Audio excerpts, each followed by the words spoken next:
So let's start with the Joe Cox assassination then. So this happened in June 2016. It was a week before the Brexit vote.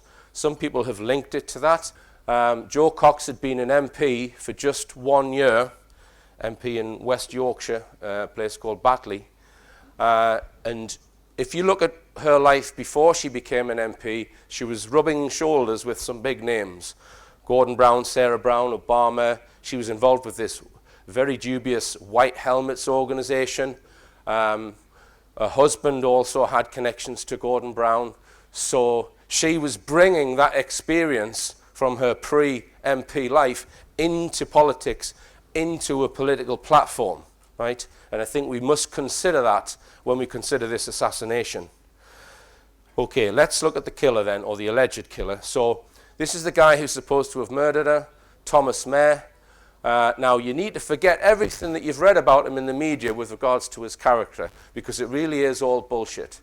I've been to Batley, and I stayed there for 3 days on one occasion, and then I went there for another 2 days, and I met with 2 people who know him very well. And they told me he had no interest in right-wing politics or politics at all even. He was not political. His interests were in cats. He was a cat lover.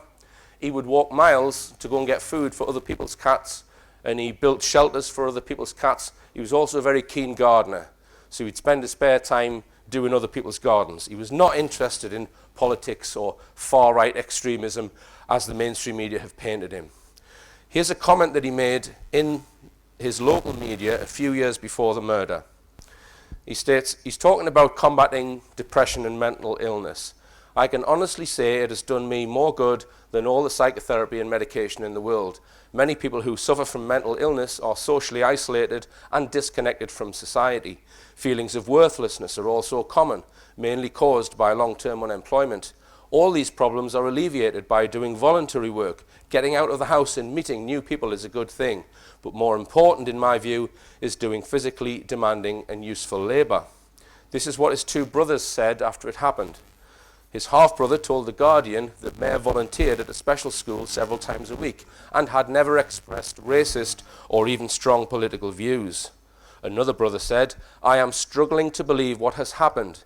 My brother is not violent and is not all that political. I don't even know who he votes for. He has a history of mental illness, but he has had help. So if his own brothers don't even know what his politics are, then we can conclude that what the mainstream media have said about him is bollocks. Right, let's go through the official story, and then I'll come on to the anomalies so we can try and work out what actually happened. So this is the library in Birstall where Joe Cox was going to attend her surgery meeting, her constituency surgery. So she arrives in a car up this street. This is Market Street. And she parks about there outside the library. She's with 2 other women in the car, her assistants. The 3 of them get out the car, and as Joe Cox gets out and starts to walk onto the pavement, a man wearing a baseball cap comes from the north end of Market Street down, and then he shoots her in the head. She falls to the ground in between 2 parked cars. So she falls in front of her own car and behind a maroon-coloured car. He then stabs her several times, and then he reloads his gun, shoots her again. During that period, someone tries to defend Joe Cox, an elderly gentleman. He gets stabbed. The perpetrator then is alleged he must have crossed the road at some point because the CCTV shows him fleeing south down Market Street, and he's alleged to have gone down this street, which is Union Street, up Huddersfield Road, up Brookroyd Lane, and then he's disappeared into a council estate. And he's not arrested until he's a further mile away, right? And they don't have visibility of him during that mile, right? We need to stress that. But I'll come on to his journey after he's committed the alleged offence in a moment. So that's what's supposed to have happened. Now, some people have asked the question, was Joe Cox even murdered? And the reasons why they've suggested this are several. And I'm just going to go through, so I'm going to deal with this question first before I go on to the anomalies. So reasons which have created doubt. Firstly, there's a lack of blood at the scene. So people have referred to images like this one. So this is the maroon car in front of Joe Cox's car. This is Joe Cox's car. So where she's died is in between. So there's no blood on the pavement. And the early reports did say that the attack was near the library or just outside the library. So the trial revealed that that wasn't the case. So it's interesting that the media got a completely wrong story up front, right? She's hardly left the car when she's been murdered, so she didn't get a chance to get on this path. So here's a helicopter shot of the maroon car and Joe Cox's car. That looks like blood to me. Okay, so I don't think we can say there's no blood. She was in the road for over an hour being held by another woman, yet no images of the body have been shown at the scene, which is unusual, but because this is a political assassination, I think it's possible that the mainstream media were denoticed about this, not to show any images of the body. And I don't think that the people at that library were perhaps the kind of people that would come out and start taking close-up photographs of a dying woman, right? And she was kind of screened by two parked cars. She was a fairly small woman. So I don't think it's surprising that there's no photographs of her while she was there. The jury were not shown any images of her body. Apparently they were shown a computer picture, computer-generated image showing the points on her body where the injury were, which is very unusual. And I have sympathy with those who were saying, well, there's no body, there can't be a murder, right? But I think we also need to consider that maybe they're doing this in order to try and promote a false conspiracy. Lack of grief of the family. I commented on this at the time. Now, Jo Cox had worked all over the world, and she was very ambitious. She was a Cambridge graduate, and her sister was actually quoted as saying that Jo Cox had suffered from loneliness. So I think that Jo Cox, due to her sort of determined lifestyle, that she was such a career woman, that she may have been a little bit disconnected from her close family. So that might explain the lack of grief. Nick Colostrom has pointed out that he thinks the death certificate is fake. It might be, but at the end of the day, it's just a piece of paper. It's not evidence from the scene. It may be being used to create a false conspiracy. Now let's look at evidence which suggests that she was murdered. The BBC made a documentary, as they always do with these events, and all it did, as usual, was push the official story. So it didn't ask any questions. It didn't look at any anomalies, which is what they're supposed to do. Now in this documentary, there were 3 witnesses who witnessed the actual murder, or claim to have witnessed the murder. There were the 2 women in the car with Jo Cox, and a guy, David Honeybell, who was in the library. And he witnessed it, and he explains how he saw the gunman take a step back, reload his gun, and shoot her in the midriff. Now, if you watch these testimonies, they seem genuine to me. If they're all fabricating, then they've been to some damn good acting classes, right? I'm inclined to believe their testimonies. Now, we've also got the fact that there were multiple witnesses in addition to those 3 witnesses in court. So at least half a dozen who backed up their account. And I'm going to quote from Nick Colostrom here. I know he's in the audience. This comes from Nick, because Nick Colostrom was at the trial. He states, "We get a whole string of witnesses testifying to Jo Cox getting out of a car, being shot and stabbed in between 2 cars, so she falls onto the pavement, then rolls into the gutter of the road." So although I know that Nick is skeptical over whether there was a death, his statement there, I think, supports the fact there was a death. There's also CCTV on Market Street of whatever did happen. Okay, it's shot at a distance. I think a lot of people have missed this. I'm just going to go through it. So this post here is a CCTV camera post, and it's looking up Market Street. The clip I'm going to show you is the car arriving up Market Street, right? So, as usual, the police have shown a little bit and then left out the most important bit when they've released it. So we see here the time is 12:51. 12:51, her car arrives. It's then cut, and then a couple of minutes later, well, just under 3 minutes later, this is meant to be the perpetrator walking away after he's killed her outside the library. So I'll just play it a little bit. So he's wearing a white baseball cap, and he's carrying a black holdall, supposedly with the gun in it, right? Now, one thing I didn't realize straight away is that you can actually see Jo Cox's car in this clip. That's it there. And in front of it is the maroon car. So we can zoom in on there and replay this video. Let me just play it again. So he's the perpetrator. So that's her car there. And you can see there's something going on in between the 2 cars. So I'm going to zoom in on that area and play it. Now you see the perpetrator alleged perpetrator. This is him here. So he actually turns around and looks at the car, and there's somebody in white or in light clothing. That's Cox's car, the car in front here. And you see commotion going on. So the perpetrator turns around and looks. Something's going on the ground. There's people gathered here. This car comes past, then someone runs across the road. There's someone hanging around here as well. I think that might be Darren Playford. I'm not sure, though. I'll come on to him. Someone runs across the road, and then someone runs up towards the library. So something's going on there. There's some real commotion going on at the place where they've said she's murdered. So I'm inclined to believe that she was murdered based on that evidence, although I do have some sympathy with those who were questioning it. So we come on to the question, was Thomas Mayer the actual killer? Please note, Thomas Mayer was not identified at the murder scene. So out of all those witnesses, nobody knew him. All they knew was a man with a baseball cap with a goatee beard.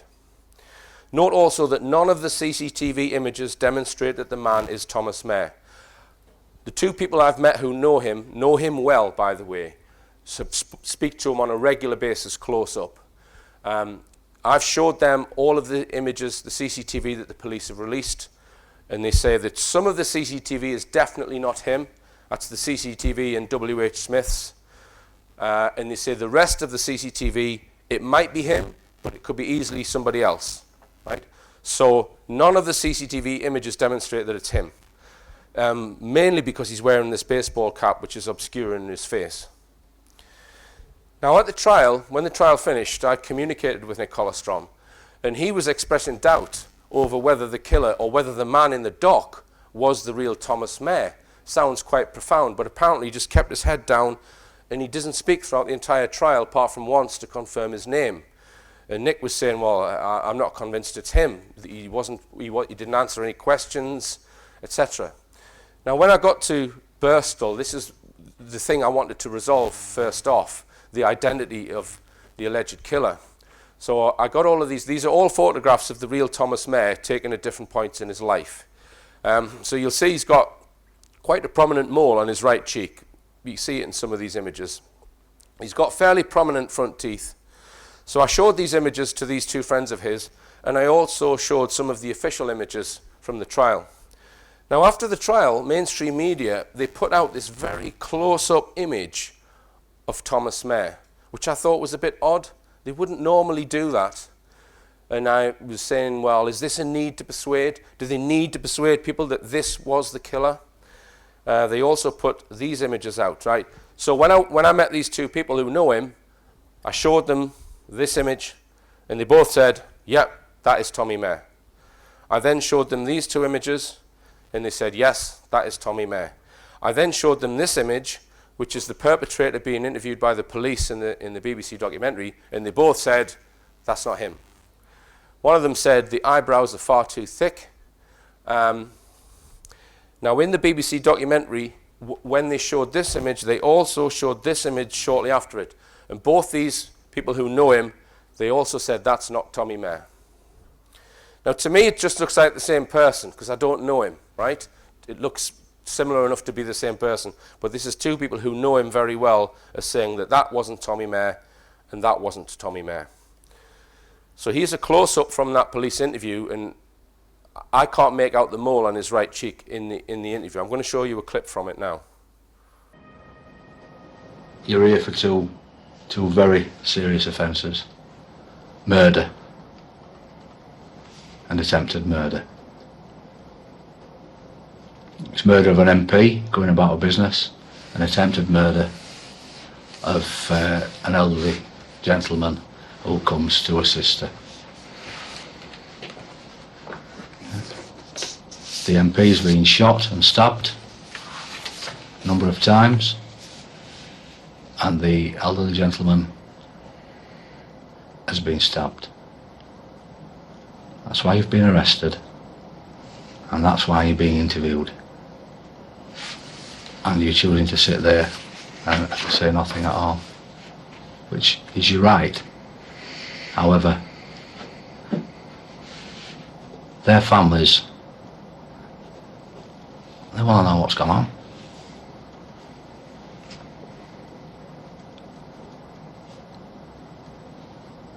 Are you prepared to give them anything as to why? That's what we're thinking, why?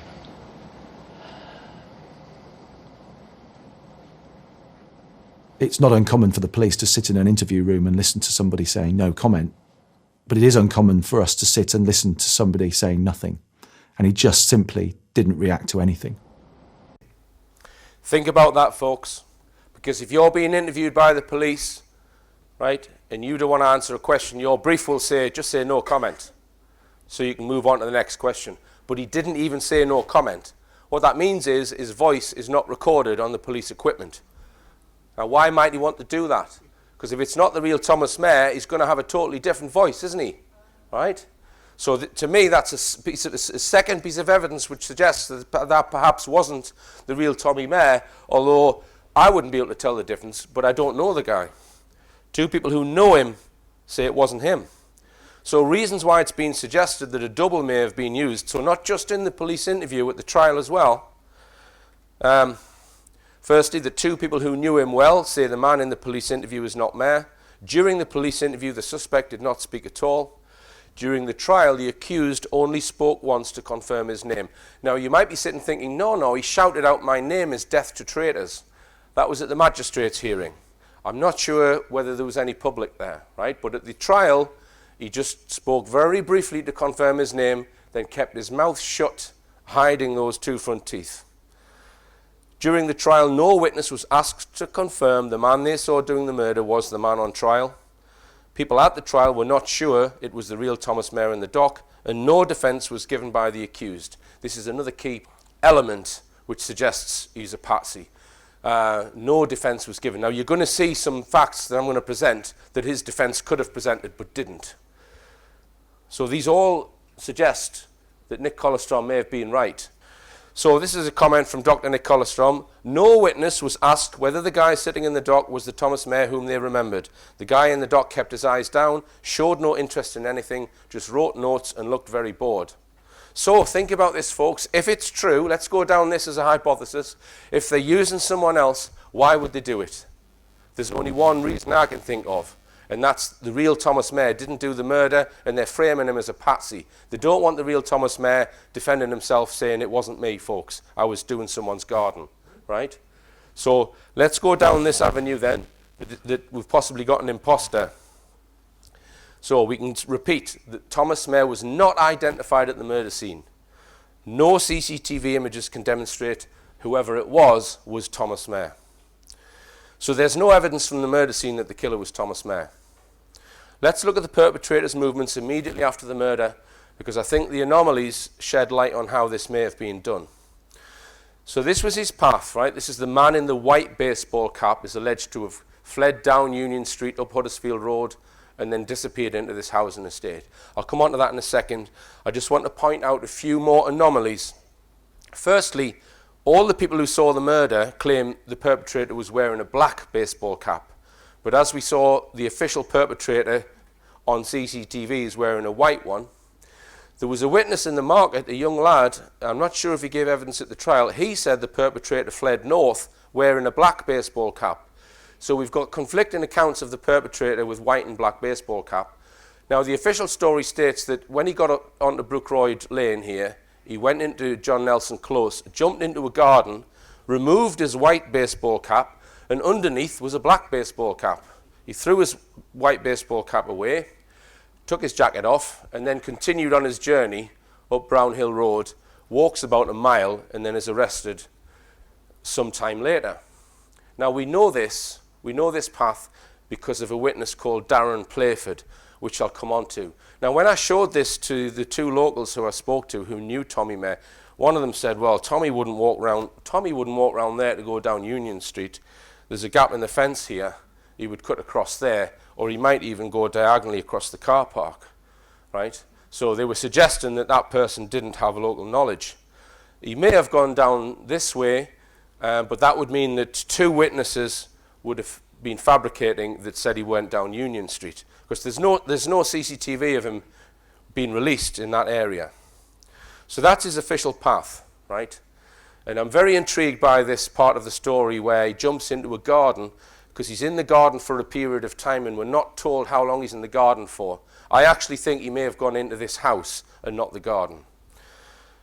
So as I said, the witness who has enlightened us on this evidence is Darren Playford, because Darren Playford is alleged to have seen what happened, and he starts walking down Union Street to get away.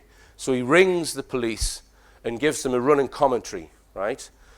And he follows the perpetrator through all these streets. So he flees the scene down this street, but the perpetrator starts to follow him. So he goes up this street, sees the perpetrator go up Brookroyd Lane, sees him going to John Nelson Close for a period of time, and then also sees him go up, this is Brownhill Road.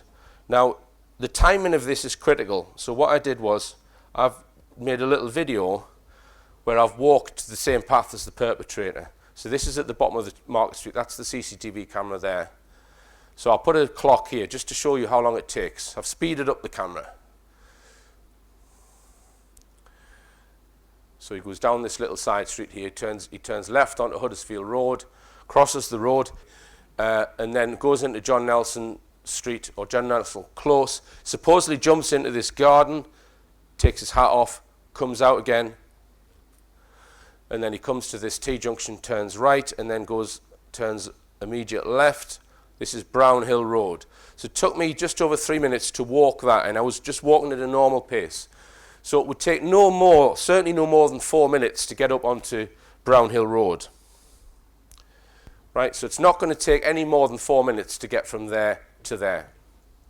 I'll show you a little clip from the actual phone call, because I've tried to get hold of this phone call from the police. You can't get hold of it. There's only very small segments of it being put out in mainstream media. Apparently it was played at the trial, but Nick has said that he thinks that it might have been an edited version at the trial. He's not sure. Right? But I'm going to show you the brief few clips that they have released in the media. And even this clip they've rearranged it. If you hurry up, you'll get him. Okay. There's hell on this chaos. He stabs people and shot people. Right, I can see him again. You can It see, looks like you can he's taken see him his top again. off. He's taken Yes, his top right. off. He's got a black baseball cap. It's a black He's baseball. got the black carrier bag in his right hand. He's got a grey shirt on. Yeah. And a with black trousers. A black trousers. Yes.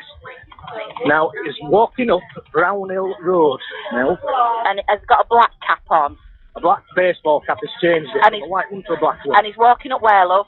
Brownhill Road. If they get a police car at Brownhill Road, which is off Brookroyd Lane, you get a police car at the top of there and one at the bottom, you'll catch him. Okay. Right, now this article states how time stood still as cool 999 call handler helped police track down killer of MP Joe Cox. The 20-minute conversation which helped corner a killer. How can that conversation be 20 minutes? It takes 4 minutes to walk from there to there. It is suggesting that the man spent 16 minutes in this garden. Now, if he spent 16 minutes in that garden, surely the police would have been on the scene by then and arrested him. So my feeling is he may have gone into the house. I have discovered there's a Freemason connection with that house, right? So I think this may have been a safe house, right? I've also got a theory on Darren Playford. It's just a theory. I don't know this is a fact, but maybe he was some sort of controlled witness. So I felt it very important to speak to Darren Playford. So I found out where he lived. I then went to knock on his door. Stepson answers the door. He's not here. He's at work. So I then telephoned him. His van was actually parked on Market Street, right? So when I was at his house, he's got the phone number of his plumbing business on his van. So I rang him up. I said, I'm researching the Joe Cox case. Would you speak to me? All I want to know is what happened. What did you actually see? What really happened? Because he wasn't cross-examined in court because there was no defense put. They just played his phone call. And he said, no, I don't want to talk about it. Right, so he declined. So I waited a few weeks, and then I wrote him a letter. And in the letter, I asked him, well, could you just answer these few questions? I put a separate piece of paper in for him to answer the questions with a stamped addressed envelope. And I asked him, well, can you recall how long the phone call was? I mean, if it's still on his phone, he would still have it there. Can you recall how long the guy was in John Nelson Close? Critical piece of information. And also, what colour was the cap when you saw the guy doing the murder? So the day he got that letter from me, I get a visit from the police. This is my CCTV camera at my house, the copper, and I had to sign this piece of paper saying that I acknowledge that he's put a complaint in against me for harassment. And all I had done is phoned him once and wrote him a letter, right? And he's going to the police, and I was warned by this copper, do not go and speak to him, otherwise you'll be in deep trouble, right? So, my opinion, that's an overreaction, right? So, suggests I've hit a nerve asking questions about the timing of this. How long was he in the garden? Now, let's look at where the alleged perpetrator went after Brownhill Road. See, there's no way it can be 20 minutes because when the perpetrator is arrested, it's about a mile away, and it only takes 17 minutes to walk from there to the point where he's arrested. And Playford was not at that point. So it suggests that there's time passed in this journey, probably either at the house or in the garden. So the time to walk to the arrest scene, this is where he's arrested in this cul-de-sac here. It's called Rysdale Avenue. So he's walked up Brownhill Road, along these roads in this housing estate, onto a main road, and he's just walked off the main road into a dead end here and been arrested. I'll come on to the arrest in a second. So it takes 17 minutes to walk from there to there. He left the murder scene at 12:53, as we saw on the CCTV. He was arrested at 13:35, so that's 42 minutes, right? It does not take 42 minutes to walk that distance. So this is lending weight to him being in John Nelson Close for quite a long period, maybe even longer than 16 minutes, perhaps 20 minutes at this point. Now, there is another piece of evidence on this corner. There's a CCTV camera from a domestic property. I'll just show you it. And he is seen walking past, right? And he actually walks around this corner. Now, there's no timestamp on that, so you can't tell where it's placed. I've shown this moving sequence, this CCTV sequence, to the two witnesses who know him, and they both said it could be him, but it could easily be somebody else. There's not enough detail there to identify him. And the house that this CCTV camera is at is the house of Paul Playford, who is Darren Playford's brother. So it's the brother of the man who complained against me for harassment. But it's probably just a coincidence. Right, so he then walks into Rysdale Avenue. This is a cul-de-sac here. He walks in, and there's a cop car following him. The two police get out about here. They shout at him. He turns around, opens his arms out, and then they run at him, and they rugby tackle him to the ground, and they smash his head off the floor. And they then go back to the car and get first aid. They start bandaging him up. And then at that point, there's 3 armed response vehicles arrive with guys with guns and a couple of unmarked police cars as well. Now, this is filmed by someone who lives in this house here. And the guy who filmed it, I have interviewed him, and I have also interviewed his wife. They saw whoever it was with the grey shirt on walking into their street, and the wife commented to her husband, he's sitting watching the football. She said, "Oh, I've never seen him before," because it's a cul-de-sac, you see. She didn't understand why someone she didn't recognize was walking it. And then she says, "Oh, there's a police car following him." So the two of them started watching, and when the police took him to the ground, the guy starts filming on his mobile phone. Now, ITV bought the rights to that for £1,000 off them, and then it appeared on the 6 o'clock news, but they didn't show all of it. So I know what happened because I've interviewed this couple, and by the way, this couple did not give evidence at the trial. His defense team should have been all over this couple, right, who saw the arrest. Now, and I do suspect this is the real Tommy Mayer who was arrested. His mother is alleged to have seen this and commented that it was him. There's another reason why I think it was him, which I'll come on to in a second, right? So this is the police car that arrived first. There's a couple of unmarked cars coming in as well. Now, you would imagine that if this guy is the perpetrator who's just killed Joe Cox, that he would have the gun on him and the weapons on him. There would be forensic evidence to say he was the killer. At the trial, both the arresting officers testified that the man did not have a knife in his possession. One of them testified that he did not touch the firearm in the bag, but just felt it was there. So neither of these officers have seen a gun or seen a knife. The two witnesses who I've interviewed who watched them arresting him also say there were no guns or knives, or they didn't see any guns or knives. And the witness who filmed the arrest videos told me that he did not see knives or weapons, and the police put a tent over the bag. So the bag was there in the road. Sometime later, another unit came and they put a little tent over the bag. So this comes from Dr. Nick Collestrom's trial report. He says, a senior crime scene investigator arrived at the scene at 14:50. That's an hour and a quarter after the arrest. As he could not be present at the trial, his testimony was read out, together with videos shown. He saw a black baseball cap on the ground, plus a knife sheath and a dagger. In addition, there was a long gold-type object, which when unscrewed contained a knife. We were shown pictures. He found a black wallet on the ground with cards and cash. We were shown the name of Thomas Mayer on his library card. A Tesco's carrier bag was there, containing a pro-Brexit leaflet. We were shown 2 sets of keys also on the pavement next to the coins. The investigator took 118 photographs. The gun was partially visible, peeping out of the bag. So Nick then adds, at this point, I suggest the judge should have dismissed the case. The 2 police who arrested him clearly testified that Thomas Mayer had no knife. Then an hour later, a dagger appears on the scene of arrest. In fact, 2 of them, together with an absurdly large list of other clues. So we can say there is no evidence from the arrest that the man arrested was the killer, and we can say there is no evidence that the man arrested was the man on Market Street. Okay, now let's look at this arrest video then, because there's something very intriguing that I want to show you. So there's just the one cop car there at the moment. As I say, they've rugby tackled him to the ground and they're bandaging him up now. This is the car that they've jumped out of. I'll come on to the actual arrest sequence in a second. So the other vehicles start arriving, and one of the armed response guys, he actually came, and this is the bit I think they've cut out, he came up to the guy who was filming this with his mobile phone and told him to switch his phone off 3 times, and he's got a big gun, and the guy, to his credit, he said, no, I've got the right to film this. So someone gets out of this unmarked police car, and note he gets out the passenger side, right?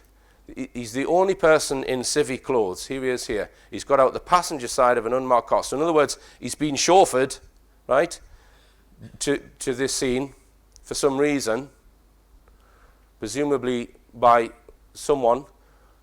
Look at his hairline. So is this the man? Is this the impersonator? And have they brought him to the arrest scene in order to possibly switch him? Now, I showed this at Liverpool, and there was a guy who knows all about armed response policies and stuff, and he said, well, they're not behaving how they should. He reckoned that the 2 unarmed officers should have been moved away from the perpetrator, and the armed officers should have taken control. I don't know if that's true. But it's possible that these officers just think that they're taking part in an exercise, I would suggest, and that they've been told that they've then been told to sign official secrets or whatever. You know, it's not the case necessarily that they all know what's going on. Now, since this lecture, I have been contacted by a police authorised firearms officer who served in firearms for 13 years. This is an extract from what he said. The clip involving the arrest of Thomas Mayer had me quite astonished, as it did not follow any firearms training that I am or have ever been aware of. In fact, it was like a training example of what not to do in that situation. The video clip clearly indicates that the suspect prior to arrest was potentially armed, and to make things more complicated, he did not have a firearm in plain sight. The weapon at the point of arrest had clearly not been identified or located. In addition to this, one must not, as an authorised firearms officer, assume a suspect has only one weapon on their person and deal with the suspect as a serious armed threat until thoroughly searched. The search should be carried out by armed officers only while the suspect is at gunpoint with at least one other armed officer. No unarmed officer should be anywhere near this situation, with their only role being to create a sterile area for armed officers to work within, keeping members of the public away from the scene. So who is that guy in the video, and why is he being chauffeured to the arrest location? Now, another fact which sheds light on the perpetrator being a patsy is that the police knew his name. They called out his name. When they got out of the car, they shouted the name of Tommy Mayer, and this has been redacted from the trial, right? How do I know this? Because I've interviewed the couple who saw him being arrested. So this is me talking to the couple who witnessed the arrest. When you first saw him and the police weren't there, how fast was he walking? Did he look? Where did you think he was headed? I wasn't sure because it's a cul-de-sac, but he was just walking just a normal pace. He wasn't running or anything like that. They got out of the car, they said his name first, so they obviously knew his name, and they just charged at him and took him straight down onto the floor, and that's where he went back and banged his head. Yeah, after they charged him and took him down, they said to him, "Have you just shot and stabbed somebody in Birstall?" Didn't reach for no weapons, just stood there with his bag in his hand, like, didn't even try run off or nothing, just stood and faced him like that. Now, I didn't understand the importance of them knowing his name until I got back. So I've rang the guy again just to get him to confirm that. So he's on the phone here. If you just tell me what you heard them say. He says, "Are you Tommy Mayer? Have you just shot and stabbed somebody in Birstall?" And I couldn't hear what he was saying. You couldn't hear what Tom Mayer replied. Okay, so What police were saying, yeah, but I couldn't hear the word he was saying. right. So you're fairly sure that he said his name. They definitely knew his name. Honestly, they did. Right. 100% they said his name. Right. I said to police, they know his name already when I come in. They did. 100% they said his name. They did. So can you believe that the defence team haven't got those two as witnesses? Right? They didn't even mount a defence. So the police called out his name. Now, based on their statements and the police's statements, this is what I think happened. So they're following him for some period. I don't know how long for. He gets a bit spooked, so he comes off the main road and starts walking into a cul-de-sac. I don't think he knows it's a cul-de-sac. So the car pulls up and the police get out and they shout, "Are you Tommy Mayer?" He turns around and he says something like, "That's me." They then say, "Have you got any weapons? Put your bags down and show your hands." They then charge towards him and rugby tackle him to the ground. And once they've got him down, they say, "Have you just shot and stabbed someone in Birstall?" That's what I think happened. Now, these two police officers were interviewed on Good Morning Britain, Tweedledum and Tweedledee. And I'm going to show you a clip from this because it's very revealing. We were about a few miles away, weren't we, Craig? Weren't we, Craig? Why does he need the authority of Craig? And yeah, we heard it on the radio, and we decided we were sent into the area to have a look for the suspect, and we got told to proceed with caution because he was obviously armed still, and he possibly had a gun and a knife on him. So then you saw Thomas Mayer, Yes. didn't You you? didn't know at the time, though, we didn't know. Did you see that? So the journalist on the left's been briefed. He's been briefed that they do not know the perpetrator's name because he jumps in to save that question. Watch again. So then you saw Thomas Mayer, Yes. didn't You you? didn't know at the time, though. We didn't know. We thought it was him. Right. Did you see the fade to white there? Right. They've actually cut 6 seconds out of this interview before they've posted it online. I know they've cut 6 seconds out because of the helpful little clock on breakfast telly. So here we go. So then you saw Thomas Mayer, Yes. didn't You you? didn't know at the time, though. We didn't know. We thought it was him. Is the man who had just murdered Joe Cox. Yeah. So they're talking about the suspect and the identity of the suspect. 6 seconds gone. I'd be interested to see the original interview for this. What did you know about him at that stage? Absolutely nothing other than he had a firearm potentially on him and a knife on him. So you've turned the car around. Do you park the car? Do you stop the car in the street? Do you jump out? No, we started following him. Now, it's interesting that they're following him, that they didn't just apprehend him immediately. We don't know how long for, and we don't know where from either. He started walking down the cul-de-sac, and there were a couple of people in the gardens, because it was around about 1 o'clock in the afternoon. Now, that suggests to me that the couple of people in the gardens is a problem to him. Otherwise, why mention it? And what he says next, I think, reveals what the problem is. I put the window down and I sort of sat on the window ledge and I hung out the window. Craig held my belt. All right, so what's going on there? He's sitting on the window ledge of a car, hanging out the window, with the other one holding his belt. What I think's going on there is he's got a taser in his hand, and he's thinking about tasering him because you do need to get within about 10 or 15 feet. Not easy to taser someone from a moving car. That would explain what he's just said there, right? And I think that might also explain why he's worried about people being in the gardens, because he doesn't want to do it in front of children, right? So, but he's not saying that in the interview. He's just saying that he's hanging out the window with Craig holding me belt. Isn't it funny? And I remember Craig shouting to me, he's got something in his hand, he's got something in his hand. He had a black hold all and Tesco carrier bag in his hand. and I was shouting to him to stop. And he just ignored me at the start, and then he turned around, and then Craig, he was still shouting, and then I just told him to put his bag down, show his hands, and he did. He threw his bag down. He threw his bag down, didn't he then, yeah? And he put his arms out to the side and went, "It's me." Oh! He's missed a bit out, hasn't he? He's missed the bit out where he says, "Are you Tommy Mayer?" That's me. He's not saying, "It's me," admitting to the crime. He's replying to the question, "Are you Tommy Mayer?" These two guys, in my opinion, are perjurers for leaving this out of their court interview, that they were given his name beforehand. I can't remember getting out the car. The next memory I've got is we're literally shoulder to shoulder with Craig, and we're running as fast as we could towards him, and then as we've come probably as far as we were to you, he's quickly moved his arms from outside, from his outstretched towards his belt and down, and which is the where the firearm is. We thought We thought. He's not confirming it. He's saying we thought it was there. Yeah, that's what we thought. What did you do? We rugby tackled him to the ground and got hold of his hands as quick as we could. And then you put some handcuffs on. So, in my opinion, they've just rugby tackled an unarmed 53-year-old to the ground and smashed his head open and then been given a bravery award for it. So how might it have been done? So based on my investigation, where I am at this point in time, this is what I think happened. It might change if new evidence comes along. So they've selected their Patsy Thomas Mayer weeks or even months before, and they've observed his behaviour patterns. They've predicted where he's going to be on a specific day or time and observe him on that day. They ensure that Joe Cox, the target, is brought near to that point at a particular time. A military hitman dressed as a patsy executes the murder. So someone with a similar stature, with a goatee beard and a cap. I'm not saying that the person who killed Joe Cox was the person being interviewed.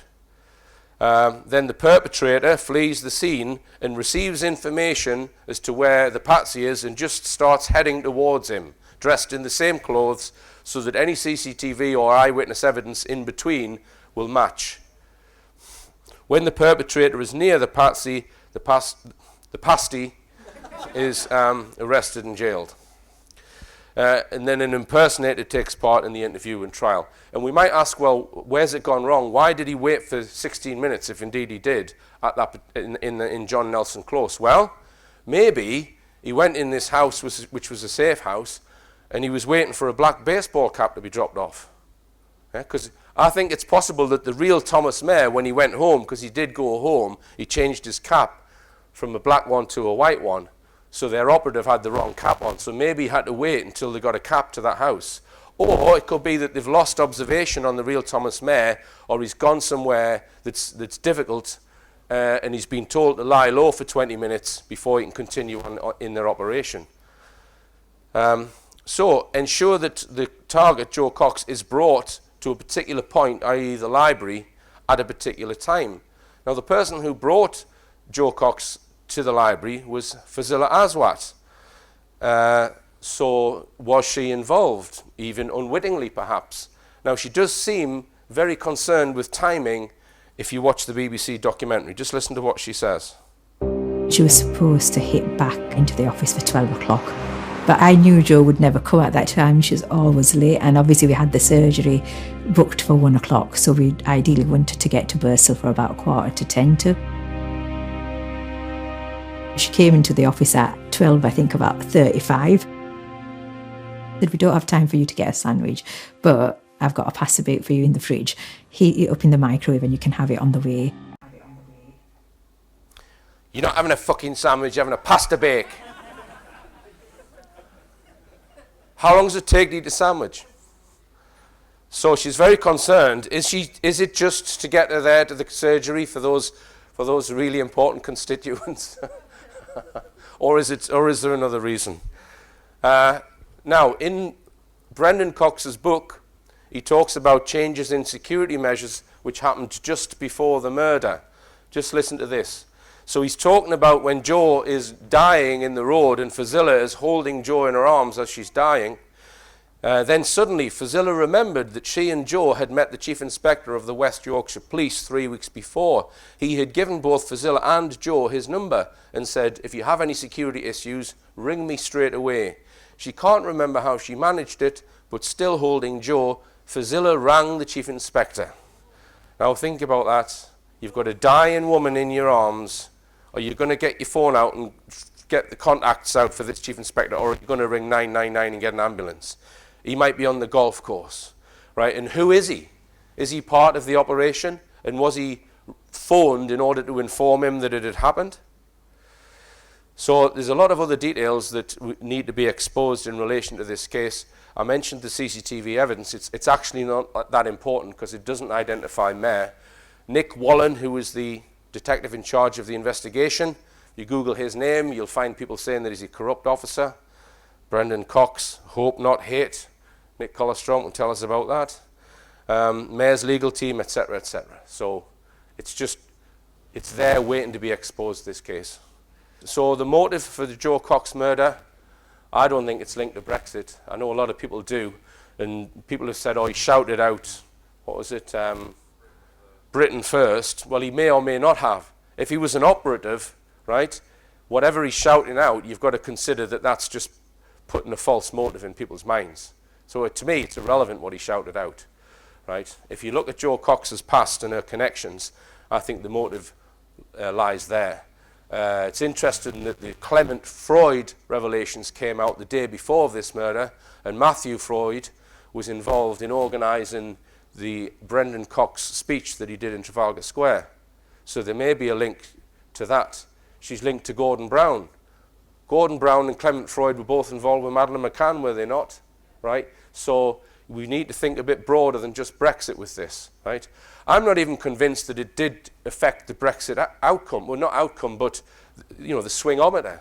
We've only got the companies who do those polls to rely on for that. It wouldn't change my vote. I mean, would this change your Brexit vote? Anyone in this room? Wouldn't change mine. So I think that's a false motive. Now, some people who are not aware of how state assassinations are run might be a bit puzzled. Firstly, when I say state, I don't mean Prime Minister or the Conservative Party. Political parties or even the Cabinet do not run all sections of the state. In particular, security services have zero day-to-day oversight by Parliament. They are a law unto themselves. If a security agency of the UK, such as MI5, deemed that Joe Cox was a threat to national security, probably because of something she knew, then it is possible that a state assassination was ordered without anyone in Parliament even knowing about it. Once the order has been approved and the wheels are set in motion to eliminate their target, careful consideration would be undertaken to determine what method is best for the hit. I hear some people saying, why wouldn't they just arrange something more simple, like an accident or a poisoning? All methods have their own problems and risks. In a supposedly democratic state like ours, it would be essential for the state to ensure that it is done without any suspicion of state involvement. Methods such as poisoning or even an accident of an MP is going to make people ask whether the state was involved. And any method that does not allow the case to be immediately solved, albeit fraudulently, means that a lengthy investigation has to be opened and will remain open until it is solved, which can create a headache, especially if everyone in the investigation is not part of the initial plot. In order to deflect blame away from the state, a false motive is useful and can be constructed such that it points to an individual rather than the state. If you choose a method where the perpetrator is clearly identified and there is a clear motive, albeit both being bogus, the case can be shut down and quickly forgotten about. If Cox had been assassinated in a more clandestine James Bond-style way without an obvious perpetrator being accused, then we'd have a nation of concerned public demanding the killer be found. By doing it the way they have enables them to quickly close down their bogus investigation and the case can be quickly put to bed. Now, if my hypothesis is correct, it means that Tommy Mayor's legal team would have been in league with the agency that ordered the assassination, along with the judge. Don't tell me you don't realise that we have corrupt lawyers and judges in this country. Remember that his legal team did not mount any defence, and I suspect his legal team knew fine well that their client was not the real Tommy Mayor. Bear in mind also that once approval is given by, let's say, MI5 for this assassination on grounds of national security, in their eyes it then becomes perfectly legal to kill her and frame someone else for the murder. I suspect that at least 2 senior police officers were fully aware of the scope of this plot, but have carried it out in such a way that as few officers as possible beneath them know how it was done. It is likely, in my opinion, that the senior investigating officer was working for the team running the assassination. I just want to expand on the debate about a possible motive. If some group wanted Jo Cox killed, it would be most likely because of information that she knew about. If you are going to manufacture a motive, then you need to create one that people will believe. She was very pro-immigration and supported people from other countries who wanted to settle in the UK. So the most obvious enemy to her would be a far-right extremist who was against immigration. This is the narrative the mainstream media sold us, which was a completely false narrative and a completely false motive. Consider the fact that the perpetrator is alleged to have shouted out "Britain first" before pulling the trigger. There is some controversy over whether this was shouted out, but I would like to point out 2 things here. First, if it was shouted out, it was not shouted out by Tommy Mayor, but by an operative whose role was to dispatch of Jo Cox. Therefore, whatever was shouted out would have been done to plant a false motive in the public mindset. It would have been done to get people to buy into the false premise that this murder was about an argument over immigration. Second, the fact that there is controversy over whether he said it, I suspect is no accident, because it means that people will discuss it more, and the false motive is then reinforced by the fact there is controversy over whether it was shouted or not. This argument is totally irrelevant in trying to establish the real motive. I strongly suspect that the motive was to do with what Jo Cox knew, which the state could not risk being publicly known about. Did she know something about Gordon Brown or Clement Freud? It is alleged that Tommy Mayor was getting far-right literature that somebody had been subscribing him to, then it being sent to his house. He sent the material back unopened. It is likely this was done in order to manufacture evidence to suggest he was interested in far-right ideology. This was happening some time before the murder, so I suspect the assassination was planned perhaps some weeks before it happened. Finally, what I'd like you to consider is, if I am correct, what it must have been like for the real Tommy Mayor. A 53-year-old man who likes gardening and caring for cats is walking down a street minding his own business. He has no knowledge of what has just happened outside the library 40 minutes earlier. A police car starts following him and he is not sure why, so he diverts his route off the main road and walks down a random street. The 2 officers get out of their car and shout at him, and then pull him to the ground, splitting his head open. They then arrest him on suspicion of murder, and he is put in a police cell. He is not given legal advice, and 6 months later, after not being given a trial, he is sent to Franklin Prison as a Category A prisoner for life. Please do me a favour and ensure your MP watches this video.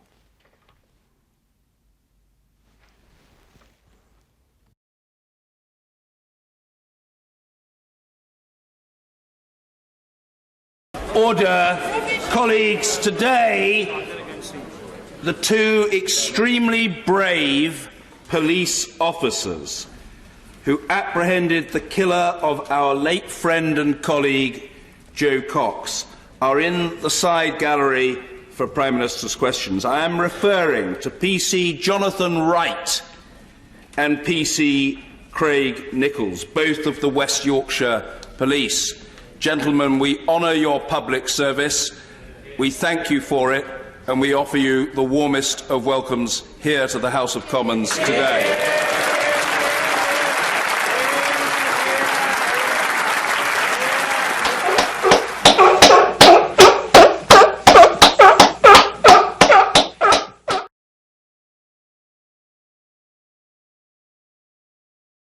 I recently covered the Westminster Bridge attack, and you may remember that somebody placed a piece of plywood against the railings in front of the perpetrator's car.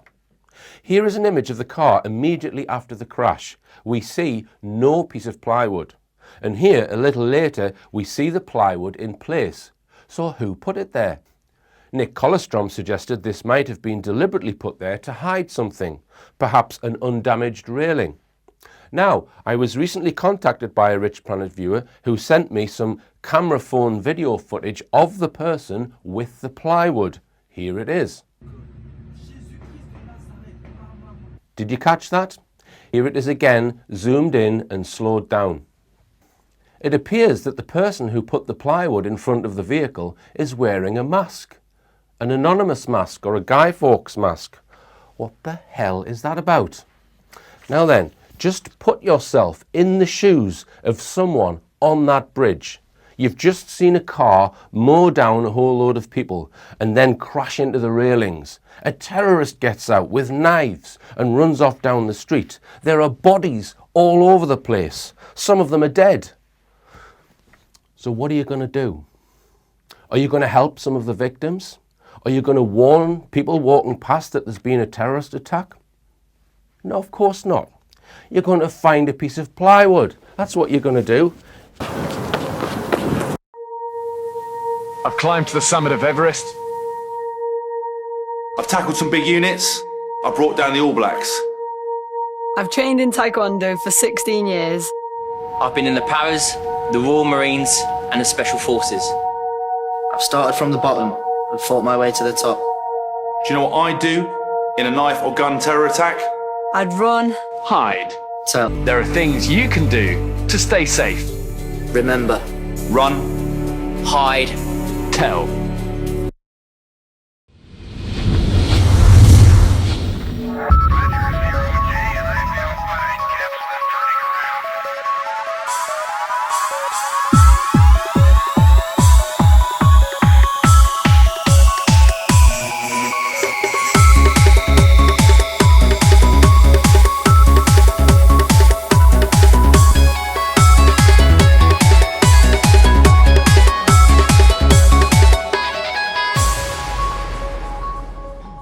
Ladies and gentlemen, please give a warm welcome, Richard D. Hall. Believe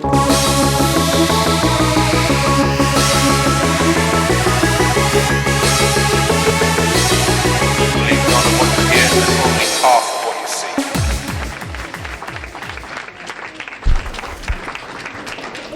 Thank you. I am following strict government guidelines.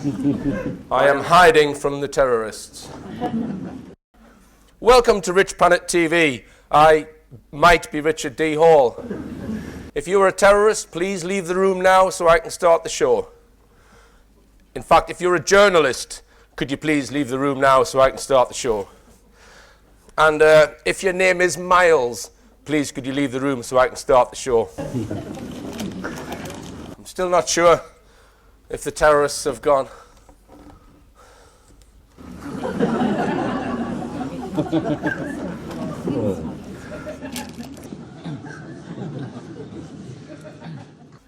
think I need to ask the advice of the cleverest person in the universe.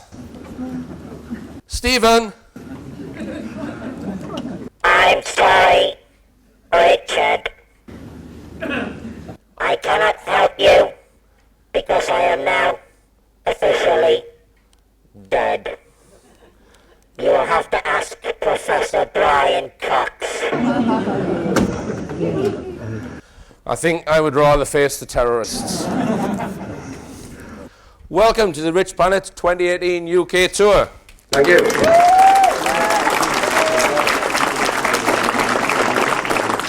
I'm Richard D. Hall. Now, in the past, I have compared the reported death of bogeyman Saddam Hussein with the reported death of bogeyman Osama bin Laden.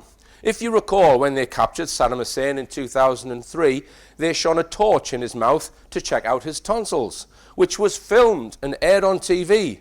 Then they put him on trial, which was filmed and aired on TV. Then they hung him from the neck, which was filmed and aired on the internet. When they supposedly captured Osama bin Laden in 2011, however, they showed us nothing. Then said they had just thrown his body in the sea, and we were expected to just believe it. Anyone who believes they killed bin Laden in 2011 is clearly mentally ill. Let's now relate this comparison to mainstream conspiracy theories about the Russians going around poisoning people. In 2006, if you recall, the Russian defector Alexander Litvinenko was poisoned with polonium, and he spent time in a hospital bed before he died, which was filmed and aired on TV. You might recall those disturbing images of him showing that all his hair had fallen out, which was filmed and aired on TV. I believe Alexander Litvinenko was assassinated with poison, probably by former KGB bodyguard Andrei Lugovoy, working on behalf of the Russian state. But, just as with Osama bin Laden, with regards to the recent, alleged Salisbury poisoning, I have not seen any images of victims. Strange that. Wouldn't you think an image of one of them at death's door would be the perfect way of making their point? Anyone who believes that 2 people were targeted with a nerve agent in Salisbury, based on evidence shown so far, is clearly mentally ill. The recent nerve agent fiasco was an attempt to plant in the public consciousness 2 psychological anchors. The first psychological anchor is chemical weapons, and the second, Russia. Subsequent events have made it quite obvious why they needed to plant these anchors in the public's mind. When the story broke, the BBC said the Skripals were critically ill in hospital. Yes, critically ill in hospital. The media continued to give pessimistic assessments. There was a 1% chance of survival. They were on life support machines. The poison was a nerve agent called Novichok, which the BBC said was 5 to 8 times more toxic than VX nerve agent. It seemed like they were certain goners. They were on their way to the same place as Stephen Hawking's voice box. But alas, after a month of being very nearly dead, Russian TV broadcast a phone call between Yulia Skripal and her cousin, in which Yulia clearly stated, "Everyone's health is okay." Everyone's health is okay. It was only after this point that the British media suddenly started reporting that they were getting better and making miraculous recoveries. It was a miracle. If you believe this cock and bull story, you are clearly mentally ill. Now, as I'm sure you know, I am doing a series of 12 of these shows around the UK. The venue I have hired in Nottingham is the Bonington Theatre, which I believe is run by the council. The theatre produces a booklet to advertise all of their upcoming events, and I sent them details of today's show. But it seems they have, how shall I put it, watered it down somewhat. As a means of introducing tonight's show, I will read what they wrote. Join Richard D. Hall, known best for his website Richplanet, for an evening of conspiracy theory conversation, with a lively debate focusing on what the media tell us and why we should question it, with topics such as UFOs, 9/11, and other conspiracy favourites. It's bound to be an interesting evening. Thank you. Okay. Now then, when I booked this venue, they asked me what it was about, and I said, well, it's paranormal and things like that, conspiracies. So on the way in, I've heard people saying, oh, there's going to be spirits here tonight. Yeah, not of that variety. Okay. Right, now we're going to talk for about an hour and a half, subjects which are connected to what's going on the planet, and then we'll have about a 15-minute break. at 9:15, and then I'll speak for about an hour and 15 minutes, and I'm going to talk about, in part 2, space exploration. And I'm going to try and differentiate between what's real about space exploration, what is fake, and what may have been covered up. Now then, when people look at my work and other researchers' work, I often get this reaction: what can we do about all of this? Well, one thing you can do is try and understand the nature of tyranny. Because if you're like me, you will have spent the first 40 years of your life believing what you were told and believing that the mainstream media were telling you the truth. And then over a certain length of time, you wake up and you realize it's the opposite of what you were told, right? The mainstream media lie on a daily basis. The corruption and tyranny behind it all is of vast scale. And when you wake up to it, you come up with this reaction. But the point is that the tyranny and corruption's always been there throughout those 40 years, right? It's always been there. It's just been hidden from you. It's been hidden from you for a very good reason. So just to understand the nature of tyranny, it needs to be opposed from the day you're born to the day you die, right? It's not something where you can do something. Richard, is there something we can do that's going to put this right? Like one magic solution, and then we can put our feet up and there'll be no tyranny or corruption or lies. No, it doesn't work like that. It's always been there, and it probably always will be there, and we need to oppose it. As long as you oppose tyranny and corruption in whatever way you think fit, that's good enough for me. Now, once you understand the nature of tyranny, and you understand that it probably will always be there, then deal with that fact internally. Process it internally, and do not let it affect you negatively. Do not let it prevent you from having a peaceful or contented life. You can be at one with yourself, but at the same time oppose and expose tyranny wherever you see it. It's a bit like gardening. If you take your eye off your garden, it's going to get out of control. Now, one small thing that you might want to do to oppose tyranny and corruption is not pay your TV license. When those TV licensing letters come through my door, they end up in my bathroom, and I use them to wipe my arse on.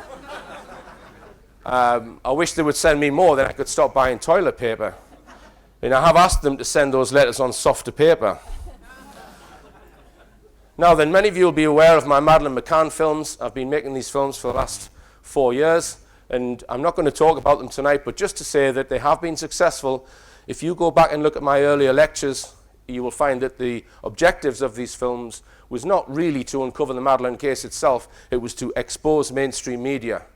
Right?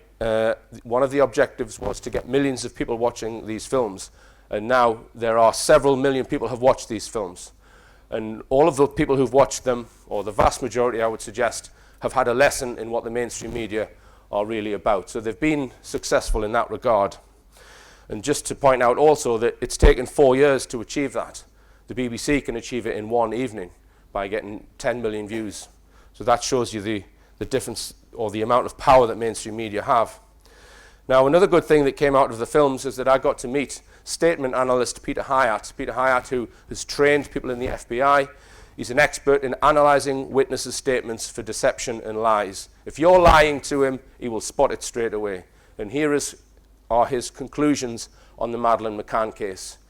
And he's also analysed statements from Neil Armstrong and Buzz Aldrin, which were very, very revealing and cast massive doubt over the Apollo missions. Now, he's recently analysed an interview given by Nick Ross. We all know who Nick Ross is. He's the Crime Watch presenter with Jill Dando.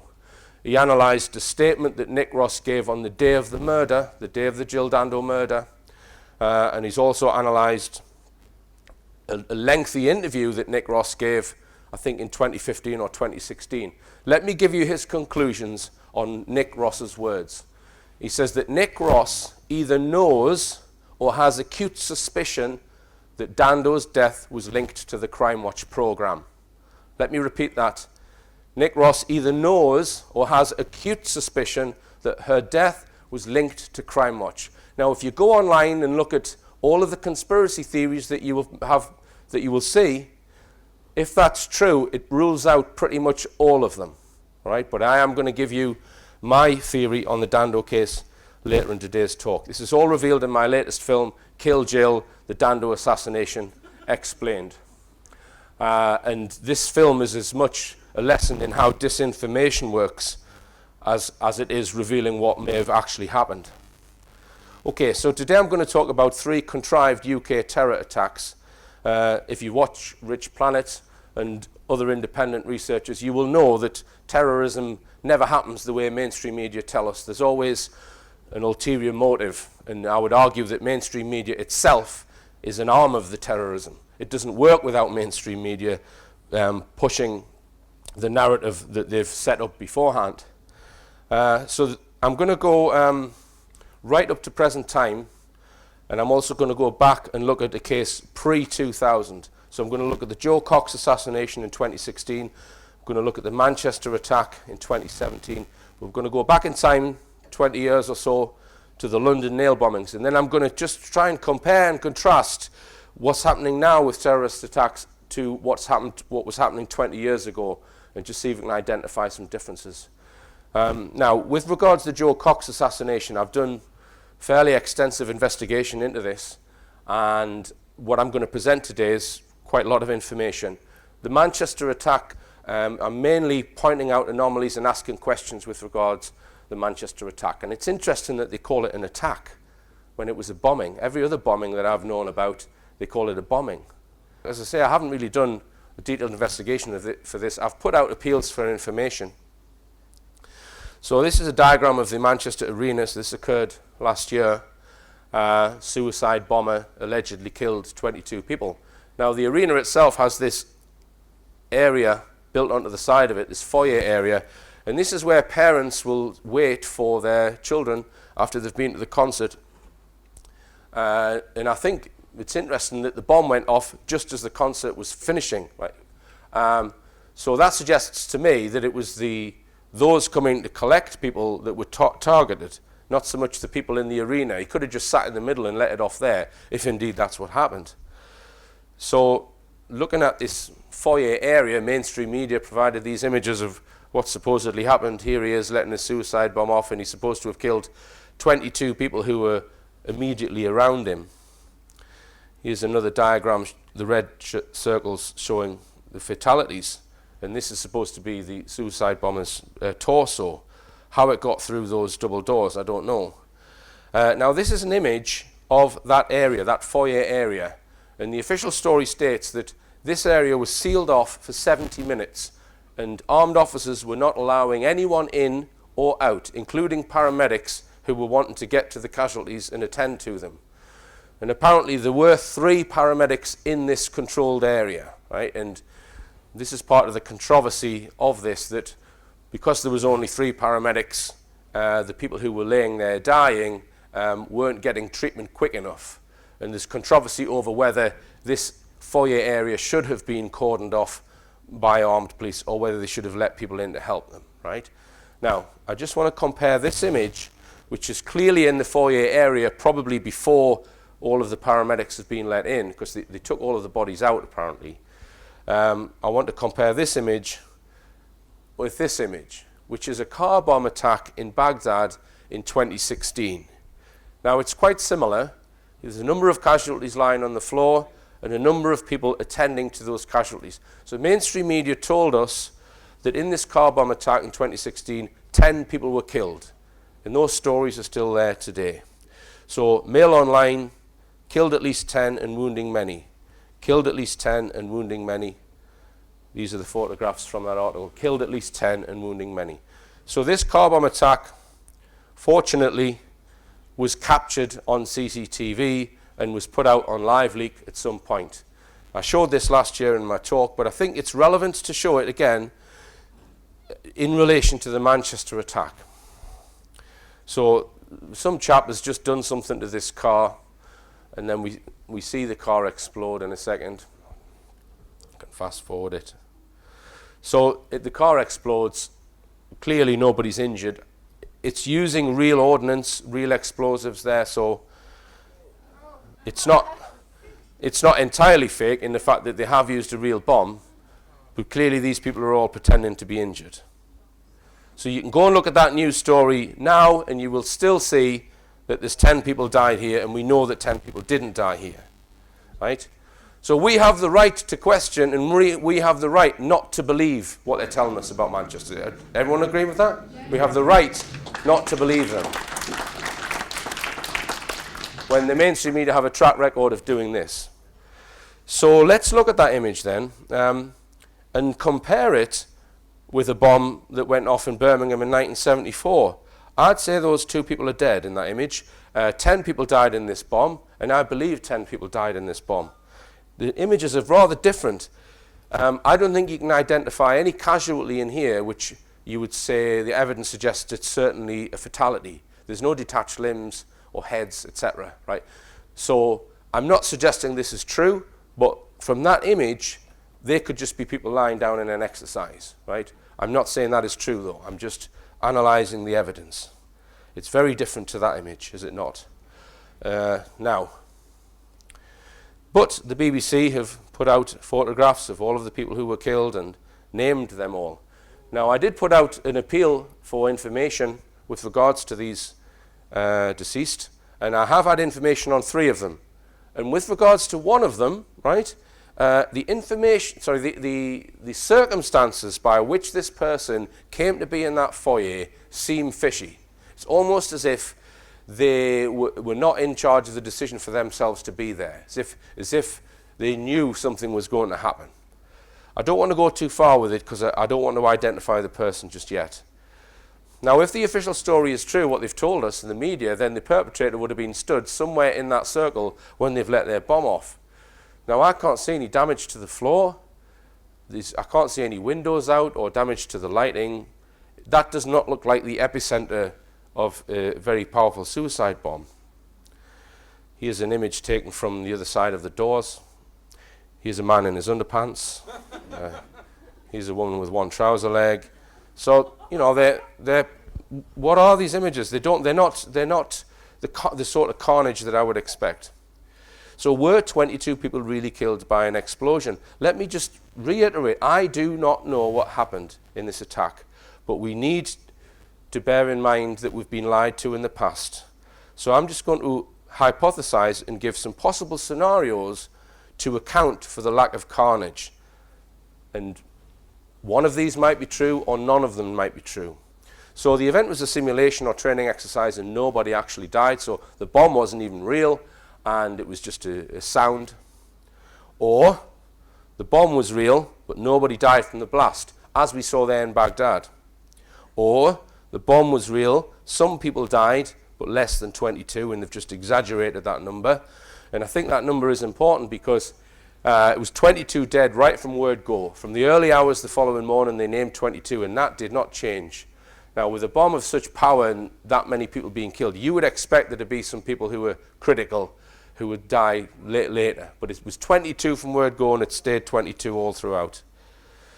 How about 22 people did die, but were not killed by a conventional explosive device? So this is something that Nick Colostrom has suggested with regards to the London bombings. He thinks there was a more sophisticated thing that actually caused the fatalities being used in conjunction. Or 22 people did die, but were not killed by the actual blast and were killed shortly afterwards. Now, I would point people to the work of John Morgan with regards to this and the Diana assassination. Very good researcher, and he believes that Diana was pretty healthy after the car crash and she was murdered in the ambulance by quote-unquote paramedics. But they weren't paramedics, they were possibly French intelligence. That's what he suggests. Okay. Now just think about that and apply it to this. There were 3 paramedics in that area and they were not letting any of the other paramedics in. So who were those paramedics? Why were they in and the others not in? Now, with regards to the inquest, I would like to see 22 post-mortems done twice by 2 independent pathologists and all those post-mortems published so we can see whether 22 people died and how they died. But you'll not see that. If you go to the inquest, you won't see any evidence presented. But that's what we need. That's what we need to demand. And it's interesting that just after I started this tour, after I put my Joe Cox stuff out, right, and started to question the Manchester attack, 3 days into my tour, this story comes out. This woman called Mandy Richards, right, apparently questioned the Joe Cox thing, but months ago. So what this is a warning to anyone in politics not to listen to Richard D. Hall about his new Joe Cox evidence. Yeah, that's what this is. Okay, let's come on to the 1999 London nail bombings, and I will make a few comparisons with the more recent attacks. So, quite a different sort of case. These bombings were carried out over 3 successive weekends at different parts of London, perpetrated by this guy, David Copeland.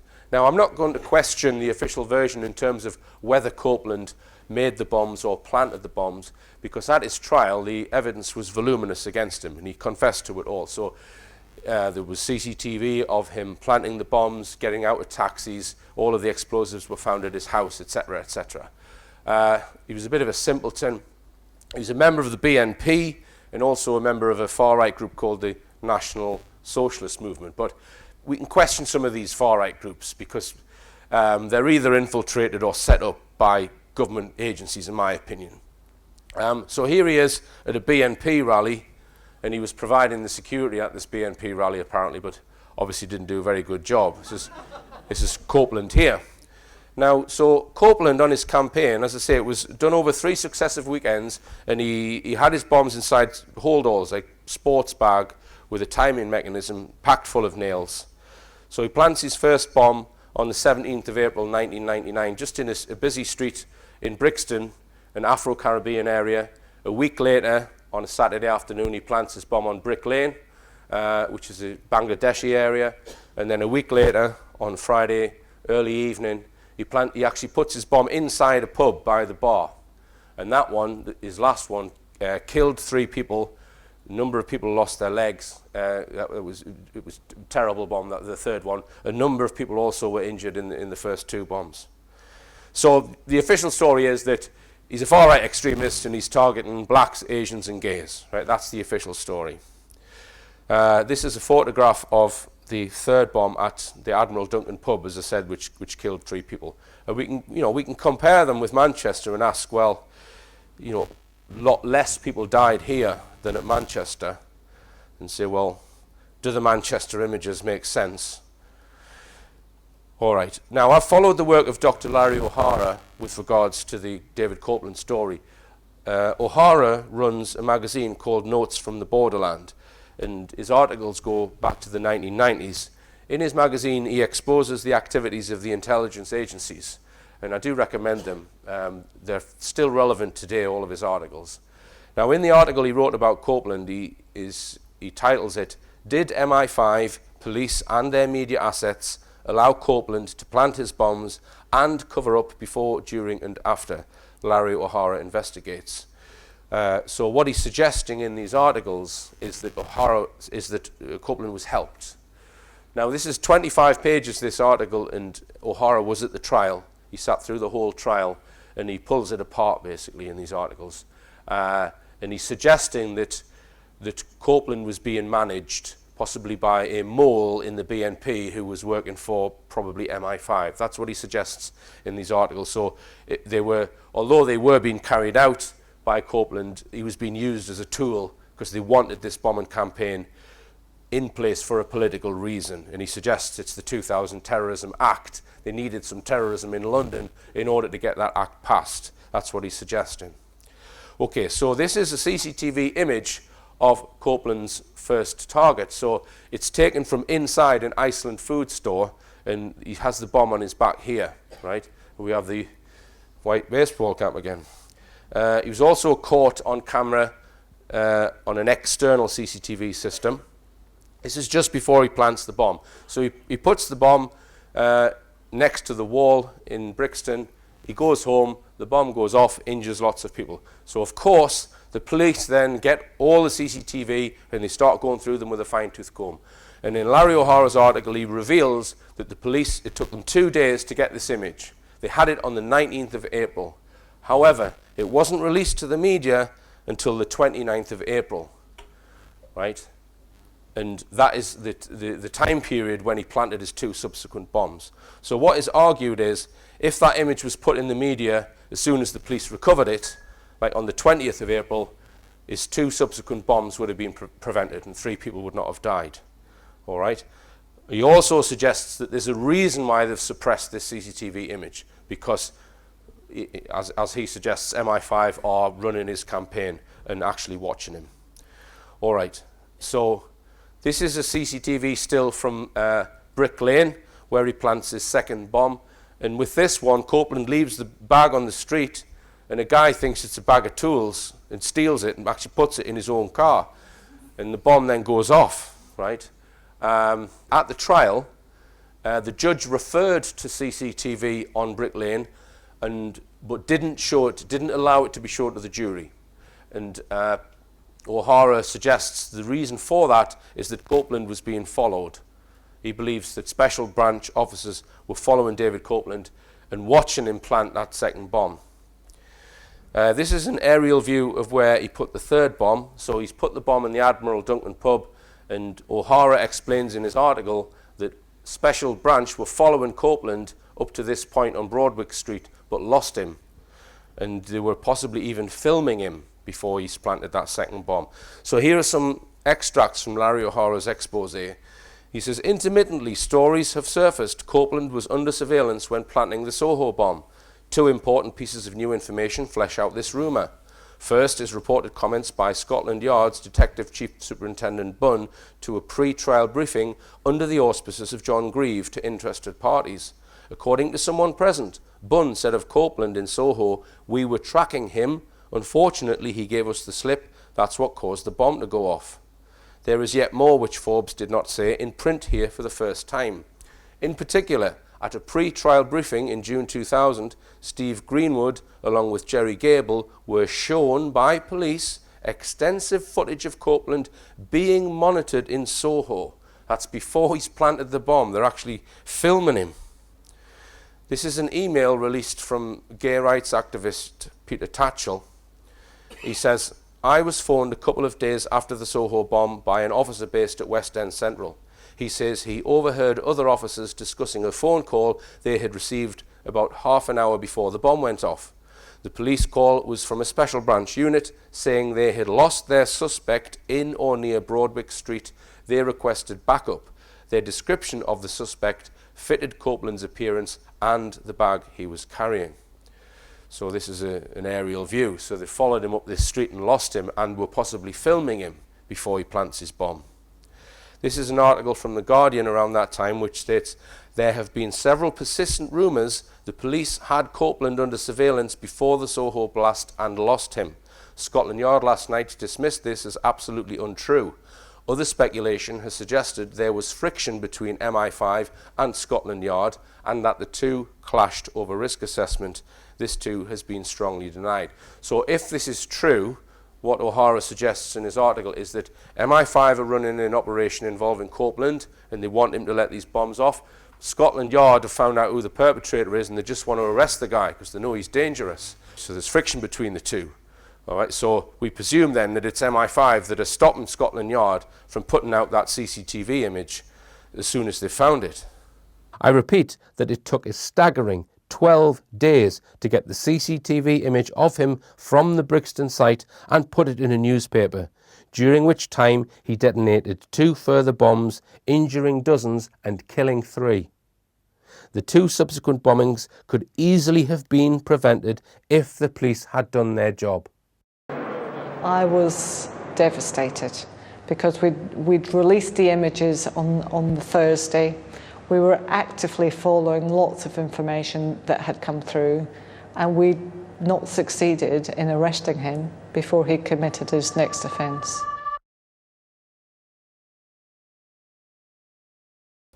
All right, now I've just put this on a calendar so we can see what happened and when it happened. First bomb went off here.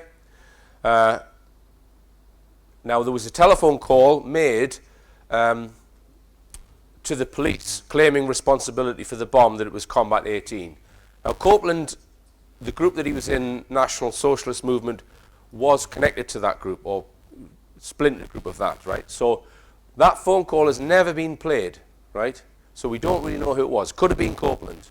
We've got CCTV from this bomb, which we know was available by the 19th. Now there's a Crime Watch programme which put out an appeal for witnesses for the Brixton bomb. They did not show the CCTV image of Copeland on the Crime Watch programme. I would argue they should have shown the CCTV image of Copeland, and I would also argue that the Crime Watch presenters may have seen the CCTV image of him. I've spoken to the director of Crime Watch, Peter Morpurgo, and he told me, because it's a live show, they spend the previous day rehearsing with police officers. Right? So that CCTV footage might have been available to them while they're preparing this Crime Watch programme, but they chose not to air it. And also, Larry O'Hara's article states that Crime Watch were going to play that phone call from the alleged perpetrator, but didn't. And bear in mind that O'Hara is also suggesting that Copeland is being followed before he plants his second bomb. I'm going to show you a clip from the Crime Watch programme. This is towards the end of the show, and Jill is reading out telephone responses from witnesses. Well, following up with what Nick said earlier about the Brixton calls, several calls on that, some very good ones. Some people were seen on a roof in Brixton on the day with binoculars, but obviously we don't know whether they were connected or not. Everyone hear that? Some people were seen on a roof with binoculars. Now, the official story states that Copeland had no help. He was a loner, so it can't be anyone connected to him. Right? If you look at Larry O'Hara's research, there's only one conclusion you can come to, and that was special branch officers on that roof, possibly working for MI5. The claim of people being on a rooftop was repeated in a BBC article dated the 21st of April. It states, one caller reported people equipped with binoculars on a rooftop. So I went to try and get on the roof. Note that the buildings in that area have not changed since the events, so it was fairly easy to identify where any operatives may have been situated.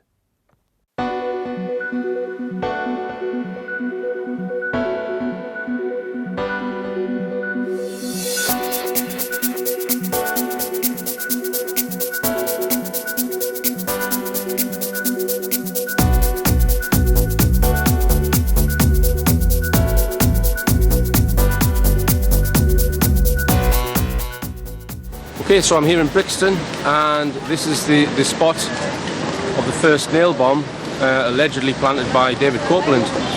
Now, as we saw in the Crime Watch UK programme, Jill Dando said that there were people on the roof with binoculars, presumably with oversight of the bomb site.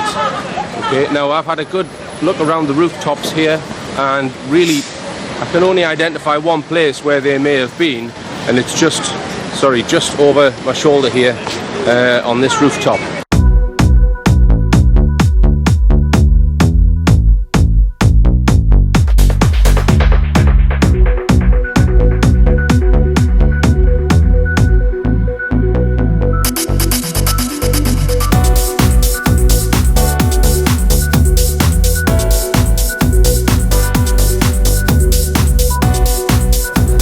Yep.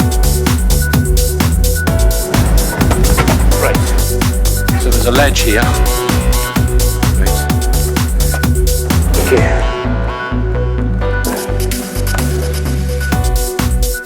Right, I'm going to put the camera down. So, I managed to get onto the roof of the shops of Electric Avenue.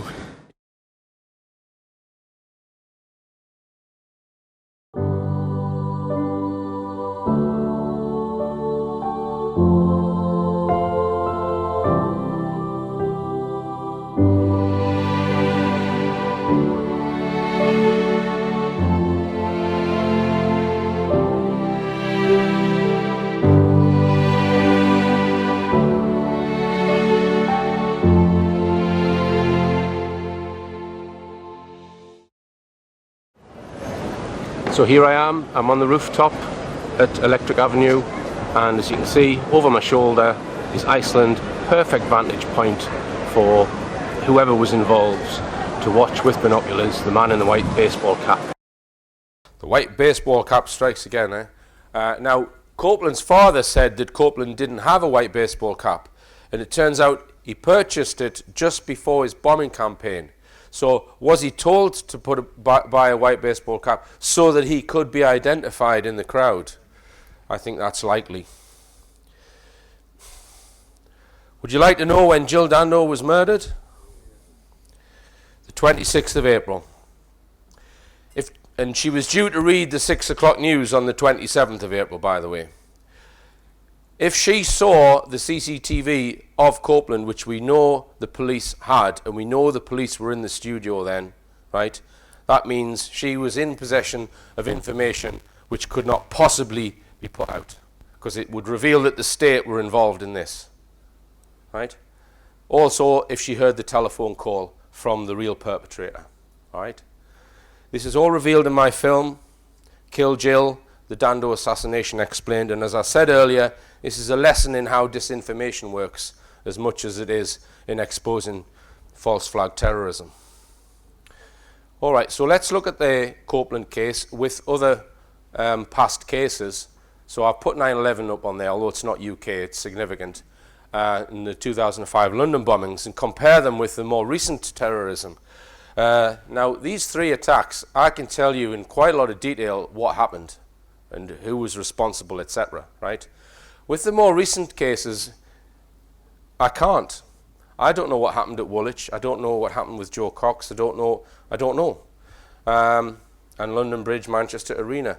Now, let's just consider what steps we need to go through in an investigation to find out what happened. We must address the questions in this order. What happened? How did it happen? Who was responsible? And why did they do it? It's a bit like a game of rounders, right? We've all played rounders, or have played rounders. You go to base 1. You can't go straight to base 2. You've got to go to base 1 first. You can't go to base 3 until you've been to base 1. All right? So the questions must be asked in this order. Now, as I said, with recent cases, we're stuck here at base 1. We don't know what happened, right? With older cases, it seems we can get much further around this rounders course. With Copeland, we know what happened. We know he built the bombs. We know how he built them and where he put them. Who, it gets a little bit more difficult to fathom, but I suspect it was the state, and it was done to facilitate the 2000 Terrorism Act. We can do the same with the London bombings, right? But with the more recent terrorism, what we are shown by the media cannot demonstrate what actually happened. With Copeland, what they showed us, it was easy to demonstrate what actually happened. The more recent cases, I think they're being much more careful by not revealing their modus operandi. And when this happens too quickly, which always the mainstream media do, it means the narrative is bogus. So we've all been there. You wake up in the morning, you switch the TV or the radio on, and mainstream media are telling you straight away what happened, how it happened, who was responsible, and why did they do it. So mainstream media on day 1 get round this rounders course. And when that happens, you know the narrative is bogus. It has to be. Because even if the perpetrators rang up and said, we did it and why we did it, you don't know that's true. You don't know they're telling the truth until you've compared it with the evidence and done a full investigation and found out what happened. This takes time. So they can't possibly do this. But the reason why they do this is to shut down any inquiry or any investigation. They need to get around this course on day 1 because they don't want people sniffing around trying to find out what really did happen, which is what we need to do. As independent researchers, investigators, we need to be comfortable sat here until we find out what happened. And I would promote an independent bureau of investigation which will go to cases like Grenfell and all of the false flag terror that we see in our streets, send investigators there completely disconnected from the police. The Citizens Bureau of Investigation, that's what's needed. Because we can't trust the police, we can't trust the government, we can't trust the intelligence agencies. It needs to be something which is done by the people who need to send investigators. And their remit is just to find out what's happened. Because once you find out what's happened, that's enough to expose these cases. That's all. You don't need to find out motives, really. You just need to find out what happened. And then you can expose the case.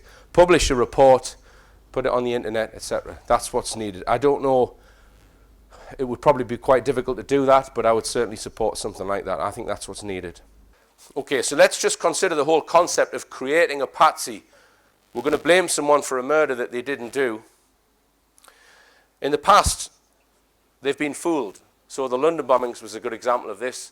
The 4 alleged London bombers thought they were taking part in Peter Power's terror drill. They were fooled, right? And if you fool your patsy, you must make sure that you kill them, right? You can use mind control. So with the Kennedy assassinations and the John Lennon assassination, I believe mind control was used. It's not always essential to kill your patsy if you've mind controlled them, but they often do end up dead. It seems we've got a new one. Just impersonate them. Is this what's happened in the Joe Cox case? I suspect it is.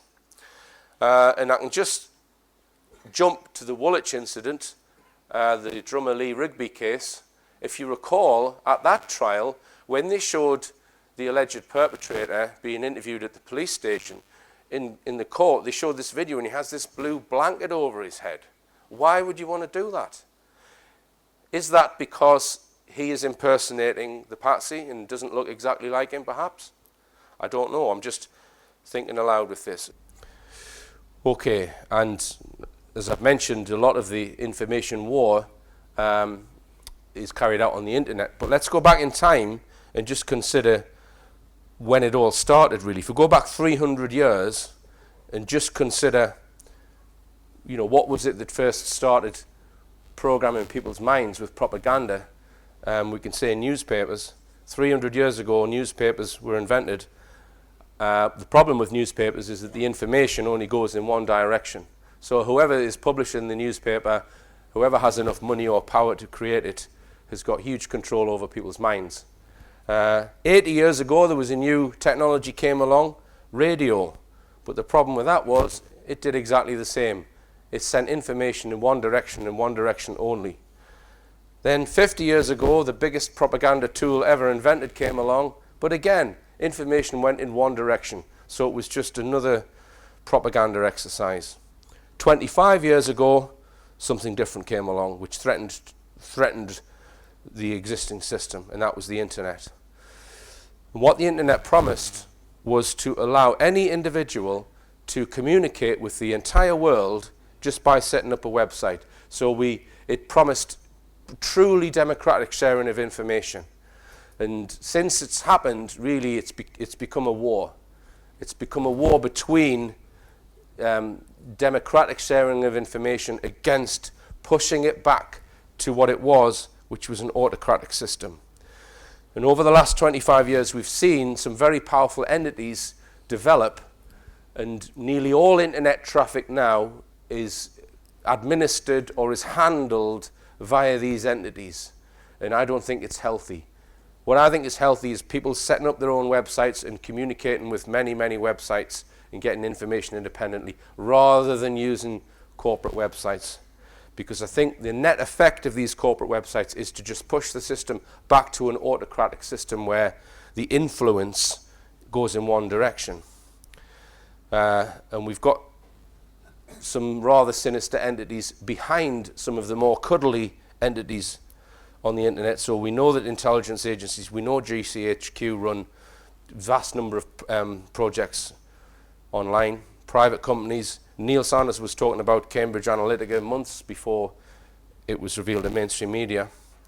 If you're rich enough, you can also manipulate the internet. And also visible government now. Visible government now are threatening to bring in laws to control the internet, and they're using the excuse of social media to do it. So time's up for immoral web giants. So they want to bring in laws against democratic use of the internet. Now, you might say, well, no, the information does flow in two directions. It's not one directional. Well, it's the influence that I think is in one direction, not the information. You submit information to Facebook and to Google when you do searches, but that information is then used in a subversive way. Let me just illustrate this with regards to Google, how Google actually works. This comes from a viewer. I work with the eBay search engine, but I was formally trained and expected to be working with the Google search engine. I was trained to be a judge for Google UK results, but they gave me the eBay job instead, though I passed the Google training. The company I have a contract with is Appin Butler Hill. A group of judges from specific regions have access to a portal. We are given real user search queries. The Google engine will provide a random return result. The portal will give us random results of the competing search engines. It is then our job to ascertain if the returned result was relevant or not to the query. There are pages and pages of guidelines that must be adhered to when making a judgment. If there are, say, 20 judges in the UK doing this, and the query is for Madeleine McCann, if the random returned result was your website or video, we would be encouraged to mark the result as not relevant. So that's page 1 of Google, right? What gets on page 1 of Google is just being decided by a bunch of people. It's not done automatically by some algorithm, right? And they've got guidelines which say they must favor mainstream sources. This is due to the strict guidelines stating that sources like the BBC or Daily Mail are more trustworthy sources of information. What they would term as fringe or conspiracy sources, we are told to flag or mark as not relevant. So there's no actual test. There's no one trying to find out what the truthful sources are. They're just assuming that mainstream must be more truthful. This judgment and the relevant recorded data is from many people. If 90% of judgments mark BBC as most relevant and I mark your site as highly relevant, I would receive bad feedback and risk my job if I continued to go against the mass judgments. So you can argue that the system, by doing that, is pushing it more back to an autocratic system, because all Google are doing is sending people to corporate websites, and we're back to the system of newspapers that we were at. Now, the other thing that's happening is, I think that the internet is being attacked and being, someone's dropping big dirty turds into the internet when it's been used in a democratic way. So some of that might be termed fake news, but it's more, it goes wider than just fake news. If you just look at YouTube videos now, there's so many YouTube videos which to me seem deliberately misleading, but it seems orchestrated to me. It's not just someone making a genuine mistake over factual information. There seems to be a plot behind it, I would suggest. You could argue that the social media sites themselves are just big turds popping up on the internet. So watch out for those turds when you're surfing the internet. It really is becoming difficult now. But the purveyors of fake news are the mainstream sites. This is still up on the BBC website from 13th of September. A totally fake story. The most important story this century, right? And the BBC have written an entirely fake article about it, and it's still there. And they point their fingers at fake news on the internet. Right, I'm going to show you a clip of Yuri Bezmenov, and he's talking about subversion, right, in general. But I'm going to apply what he's saying to what's going on the internet and what the internet is now being used for. You see, the tactic of subversion, about which I'm talking, is similar to the martial art, the Japanese martial art. If some of you are familiar with that tactic, probably you will remember that if an enemy is bigger and heavier than yourself, it would be very painful to resist his direct strike. If a heavier person wants to strike me in the face, it would be very naive and counterproductive to stop his blow. The Chinese and Japanese judo art tells us what to do. First to avoid the strike, then to grab the fist and continue his movement in the direction where it was before, right? Until the enemy crashes in the wall. The moment all these movements will be directed in one direction, right? This is the time to catch that movement and to continue it until the movement forces the whole society into collapse, into crisis, right? So that's exactly the martial art tactic. We don't stop an enemy. We let him go. We help him to go in the direction we want them to go. So what I'm saying is somebody is using the internet for the kind of thing that Yuri Bezmenov is talking about there. And to illustrate the point, I've drawn this truthometer. Right now, we know that mainstream media will regularly push false narratives, right? Mainstream push a false narrative. The Skripal case is an example. There are hundreds of others. So that means that, by definition, the truth would be defined as a conspiracy. But you will always find on the internet now what I've termed wild conspiracies, conspiracies for which there's no real evidence, right? And what Yuri Bezmenov is saying is, look, these guys are a threat because they're finding out the truth and they're exposing us, right? So don't oppose them and bring them back to mainstream. You never do that. What he's saying is, just push them a little bit towards a more wild conspiracy. That's how we're going to deal with these bastards who are finding the truth. We're going to push them towards a less credible conspiracy position, right? And this is what the flat earth videos are, folks. I'm sorry if you believe the earth is flat, right? But that's what's going on here. What that's doing, it's discrediting some very good, powerful research about Apollo missions, right? That people like Andrew Johnson, who's here tonight, David Percy, Jarrah White, Bart Zabrell, many others, who their evidence is solid and it's cast massive doubt over the Apollo missions. And I'm going to talk about that in part 2. So watch out for those turds on the internet. I think obviously the honeymoon period was over a long time ago with regards to the internet, but I would just encourage to abort using any of these sites which are, they're handlers really, they're handling you. I would recommend use independent websites to get your information. So that's it for part 1. I'm going to talk about space exploration in part 2, so we'll reconvene at about 6:30. Sort of 6:30, I don't know where I was. Yeah, at 9:30. We watch us upside down.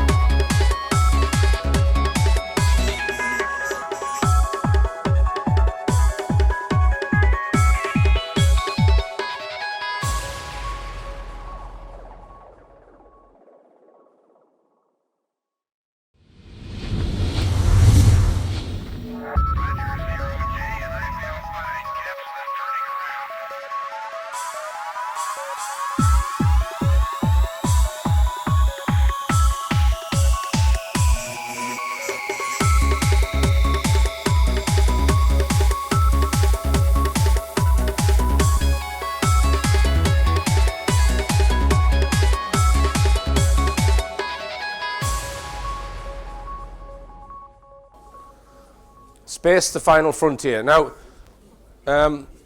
where's my pointer? Not many of us spend a great deal of our time contemplating what's up there in space. But when you realize that the Earth is just a speck of dust in the grand scheme of the universe, I think it's important to find out what's there. And I even think that when we do find out everything that's there, it's going to teach us a hell of a lot about ourselves. But the problem with the subject is it has become very murky. It's very difficult to determine what is real with regard to space exploration, what is fake, and what may have been covered up with regard to space exploration. So this lecture is an attempt to shine a light on those 3 areas. What's real with regard to space exploration, what is fake, and what might they be covering up. And just bear in mind what I said in part 1 with regards to wild conspiracies which you will find on the internet. If we go back 10 years with the old Edge Media television, if anyone used to watch that, there was always a battle between the truth and what mainstream say, okay, back and forwards, right?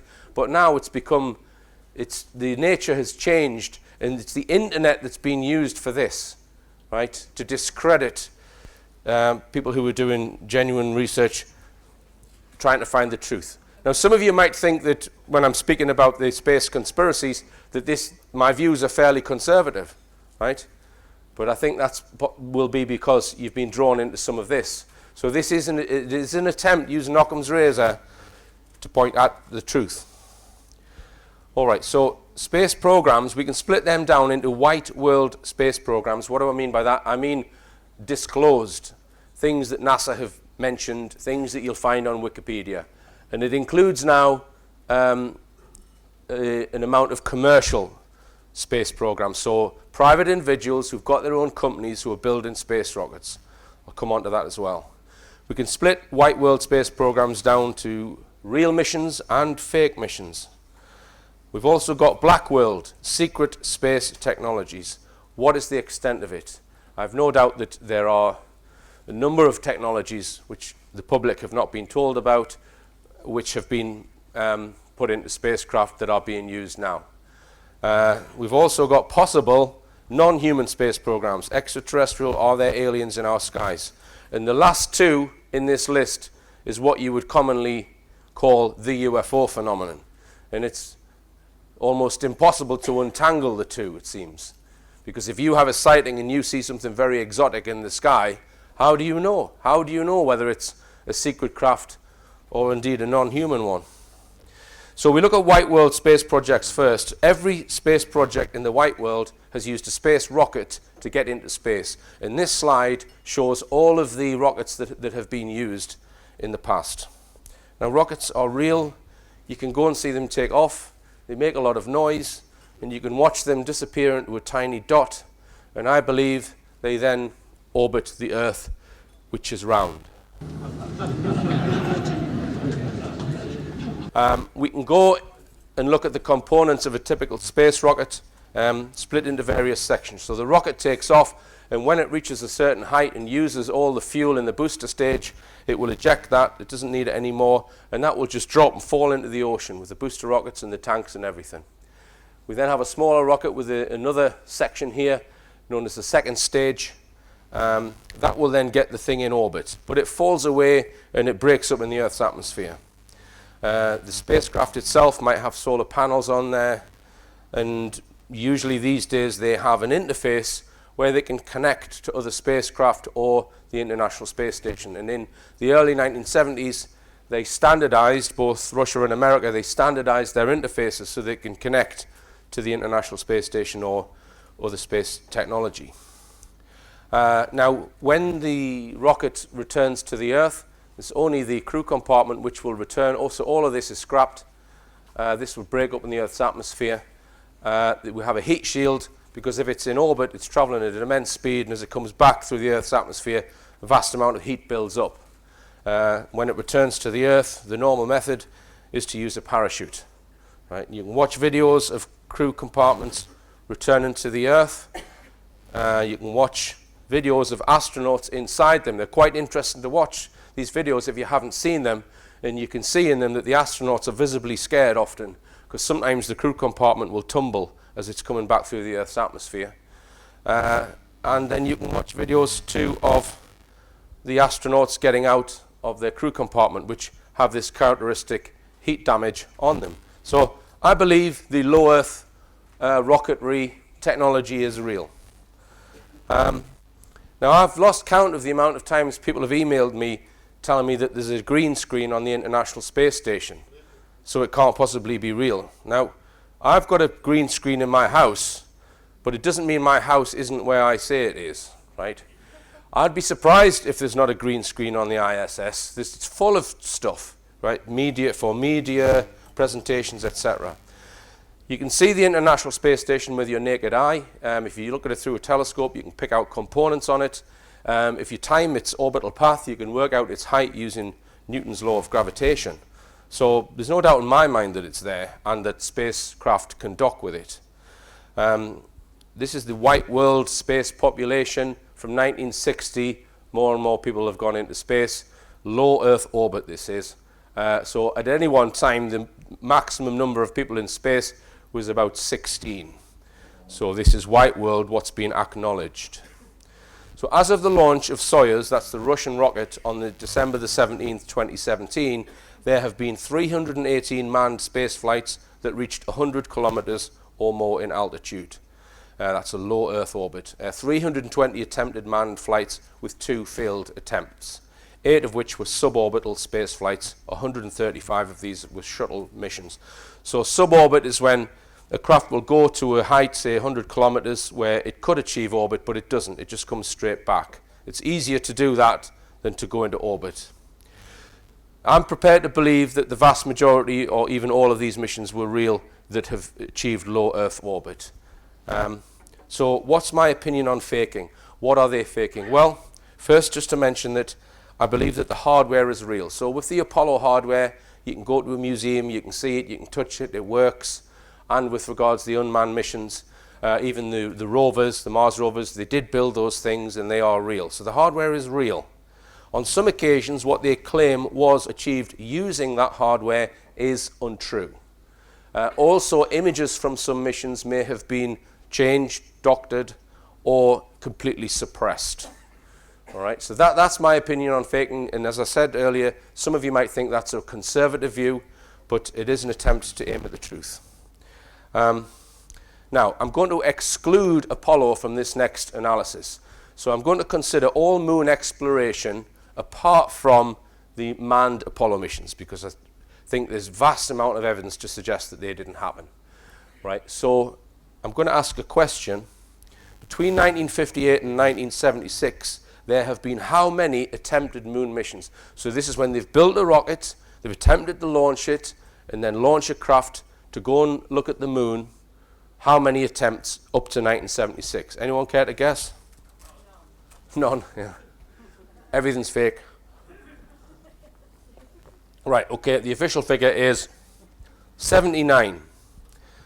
Of those, 29 were American and 50 Russian. We can break that down.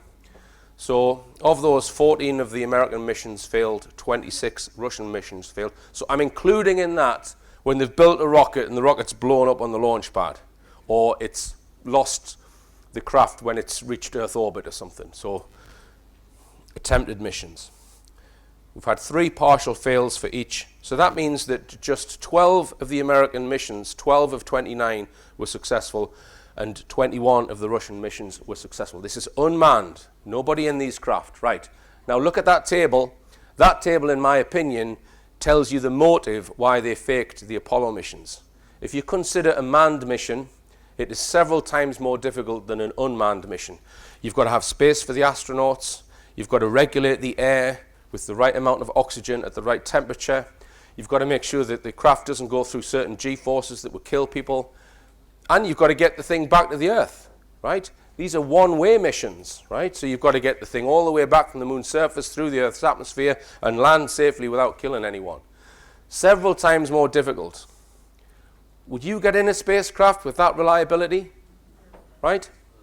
That, to me, explains why they hoaxed the Apollo missions, because the technology was nowhere near reliable enough, right? They did not want to put 3 men into a rocket, which did exist. It's a real rocket, and it can go in low Earth orbit. It could probably even head off towards the moon, right? But they did not want to do that with a 1% chance of getting those 3 guys back alive and have to announce to the world, hey, they've suffocated in space. We don't know where they are, right? That tells you the motive. Okay, now we can break these successful missions down into impactors, flyby missions, orbiters. So an impactor is where the craft just smashes straight into the moon's surface and maybe sends back a few images. Flyby mission, zips straight past the moon, perhaps sending back a few images. We've got a number of orbiters and landers, sample and return missions. I've got no reason to believe that these are fake. I don't see evidence of faking in these missions. So here are some of the technology that's been used. The top row is Russian, the bottom is American, so we've got impactors, flyby, orbiters, and landers. Here on the left is a Russian rover mission, and on the right a sample and return mission. So there's a tiny rocket on the top there. They take a sample of soil, and that then gets back to the Earth. But as I say, much, much easier than getting astronauts back to the Earth. Now then, we see that in the 1960s, America had put 3 orbiters taking high-definition images, and these were known as the lunar orbiters.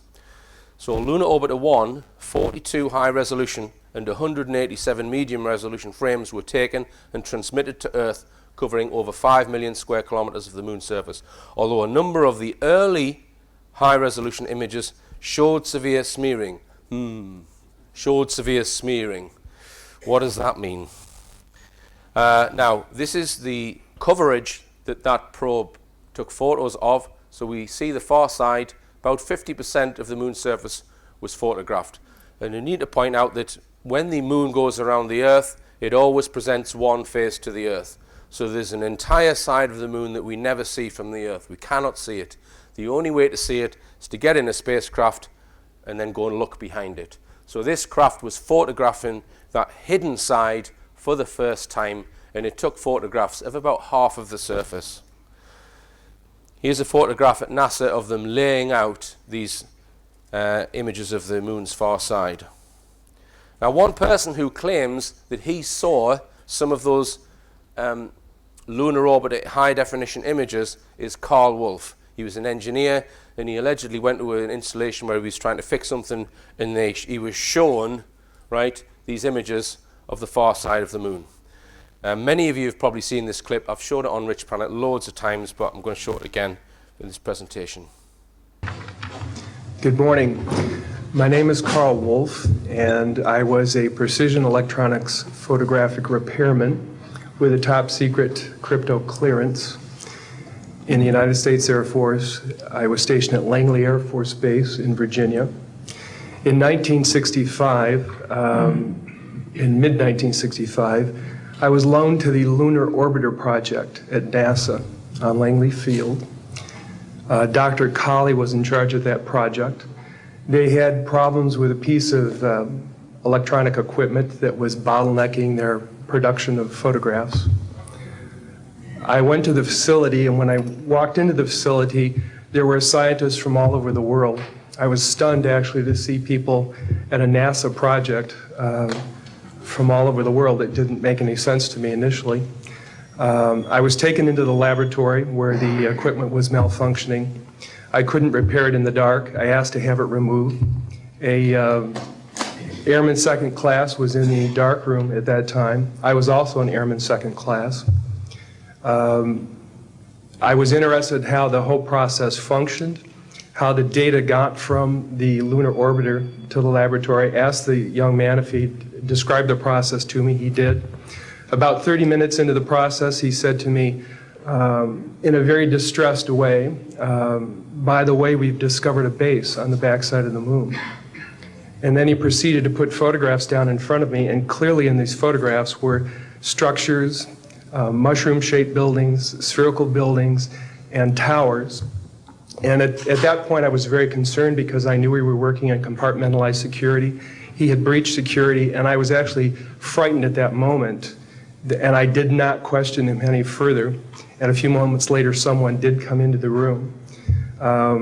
I worked there for 3 more days, and I remember going home and naively thinking, I can't wait to hear about this on the evening news. And here it is, more than 30 years later, and I hope we hear about it tonight. And I will testify under oath before Congress that what I'm saying is the truth. Now then, throughout that statement, he's using the pronoun I with past tense verbs. And I think if I was to transcribe it and give it to Peter Hyatt, he would say this guy is honest. He's telling the truth. Now, and bear in mind what Wikipedia tells us about those photographs, that they showed severe smearing. So was that an attempt to cover up what Carl Wolf had witnessed? Now, you would imagine, let's just say what Carl Wolf says is true, that on the hidden side of the moon there are structures. You would imagine they would want to go and investigate that with rovers or landers. And it's interesting to point out that the Apollo missions, I've put Apollo missions in quotes there, we take that with a pinch of salt.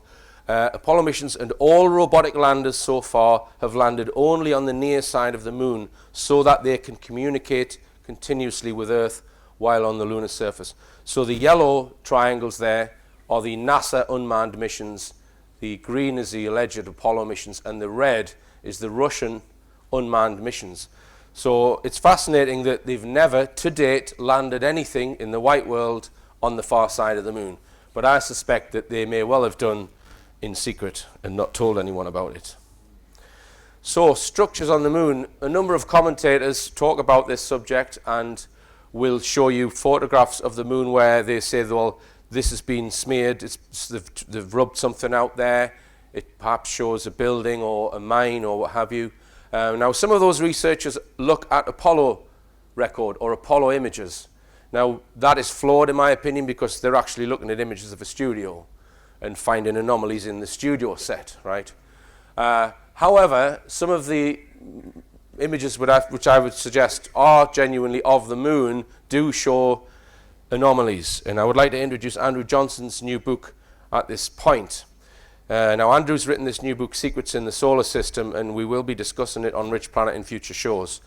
And he doesn't just cover the moon, he covers Mars and the various moons and everything within the solar system, basically. And he's looking at it with the eye to, well, have they covered anything up? Is there something we've missed, etc.? So he concludes on the moon. I have spent a considerable number of additional hours trying to find out more information about the moon anomalies and more imagery of them. I can't say that I feel I have seen anything which looks to have been obviously constructed. So with regards to the images that they've released, Andrew, the jury is out for him on whether they show artificiality, right? Now, let's come on to Mars. Much more difficult to get to. Those probes typically take 3 days to get to the moon. You're talking 6 months to get one to Mars. Now, do bear in mind this work on the Mars rovers, which I had a great deal of help by Douglas Gibson, who's here tonight, and it sheds huge doubt on whether the Mars rovers and landers are sending back images from Mars. I would challenge anyone to read this and believe that the Mars rover images are of Mars. I suspect that they are, in fact, coming from remote parts of the Earth. But there's a lot of evidence in there with wildlife images, plant life images, microbial life, fossil images, etc. Okay, so let's go on to these Mars exploration missions. So between 1960 to the present day, there have been 47 attempted Mars missions, unmanned. I'm not including Phobos in this. Now, of those, 22 were American, there were 18 Russian, 7 others, including the European Space Agency. Of those, 5 American failed, and a lot of the Russian missions failed and partially failed. So it's interesting to note that there have not been any fully successful missions by Russia to investigate Mars. If we break down the successful missions, we've got a number of flyby craft, 5 orbiters that America have put there. I've put the landers and rovers in purple because I'm dubious as to whether they're, as I say, sending back images from the Earth or from Mars. We'll come back to that in a second. So let's look at the orbiters. And as I said, as with the moon orbiters, I don't have any evidence or reason to believe that they're fake. There are people who I know will refute that. But let's go down the avenue that they're real. So these are all of the orbiters that have successfully, not just orbiters, some of them are flyby missions, that have successfully reached and sent data back from Mars. So from 1965 up to 2016. Now, it wasn't until the Viking missions in 1976 when there was great excitement occurred when one particular image was released by NASA. And that was the famous face on Mars. So we see it here. And just to put a scale on it, this is about 1 mile long. So when this image was released by NASA, people got very excited saying, wow, this is some sort of monument. It's been constructed by someone. It's there on the surface of Mars staring into space. It wasn't just this image. The surrounding area known as Cydonia, some people claim showed pyramids, albeit in state of extreme ruin. Other anomalies as well, such as craters which make no sense, look more like mines, etc. Now, interesting to note that NASA immediately debunked this after they put it out. And they lied when they debunked it. Because they said, well, the craft flew over the face a second time several hours later, and when it did, there was no face there. That was a lie, because the craft was nowhere near the face several hours later. This is Dr. Jerry Soffin of NASA. So why does NASA feel the need to lie in order to debunk this evidence? Here's a wider shot. You see the face here. So there were a number of scientists who became very interested in these images from Viking. And they were keen to get more high-definition images from a later probe. And that group called itself the Mars Investigation Team, and contained some credible scientists with PhDs in astronomy and physics. We'll come on to that in a second. Now we see that the next successful mission after the Viking missions wasn't until over 20 years later. So these scientists who believed that Cydonia showed possible evidence of artificiality, they were kept waiting for over 20 years for more high-definition images. Now there was a craft which went to Mars in 1993 known as the Mars Observer, and it was due to go into orbit on the 24th of August. It had a brand new camera system on it, capable of taking better images than the Viking craft.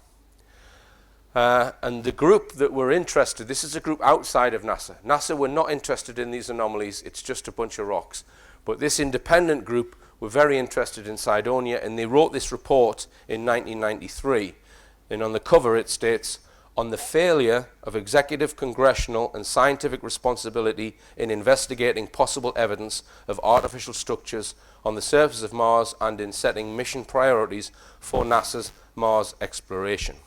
So as this craft is hurtling towards Mars, this group of scientists is getting quite excited, and one of them, Richard Hoagland, although he's not a scientist, he appeared on television and, you know, putting the case, NASA, you need to be photographing Cydonia and sending these scientists high definition images. Not long after that TV program aired, communication was lost with this craft, just 3 days before it's due to go into orbit. And some people have suggested that the mission was hijacked and it went into the black, possibly taken over by the military, but we don't really know. It's interesting also to note that around this time, in January 1994, the military launched their own probe to take photographs of the moon. So this was not a NASA project, it was a Pentagon project called Clementine. Now Clementine was due to release high definition images of the moon, because this craft, it photographed the entire moon surface in high definition using different types of camera, and they were due to hold a press conference in 1994, and that press conference was put back 2 whole years, right, before they released the images. So what are they hiding? Is the Clementine mission linked in some way to the failure of the Mars Observer? All right, so McDaniel formed the Society for Planetary SETI Research, a multidisciplinary group of scientists and other professionals interested in search for analysis and evaluation of possible evidence of extraterrestrial artifacts in the solar system. So this was a credible group of scientists who weren't happy with NASA, and they weren't just looking at Mars. Okay, so the next craft which got to Mars and started sending back data was the Mars Global Surveyor. Now, some of the scientists commented when the images were released that they felt NASA were taking images in deliberately bad lighting conditions, and that even some of the data had been tampered with. They weren't happy with the images from this craft.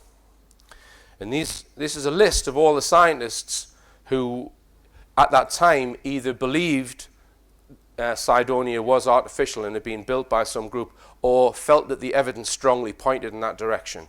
Right? So we've got PhDs in astronomy, degrees in physics. So these are not space enthusiasts, as the European Space Agency tried to describe them as. These are top physicists, okay? Now, 2 of those scientists spoke at a press conference in May 2001. I wasn't aware of this press conference. Andrew Johnson sent me an email with a link to it, and he wasn't aware of it until fairly recently. So somehow it's been kept off the internet.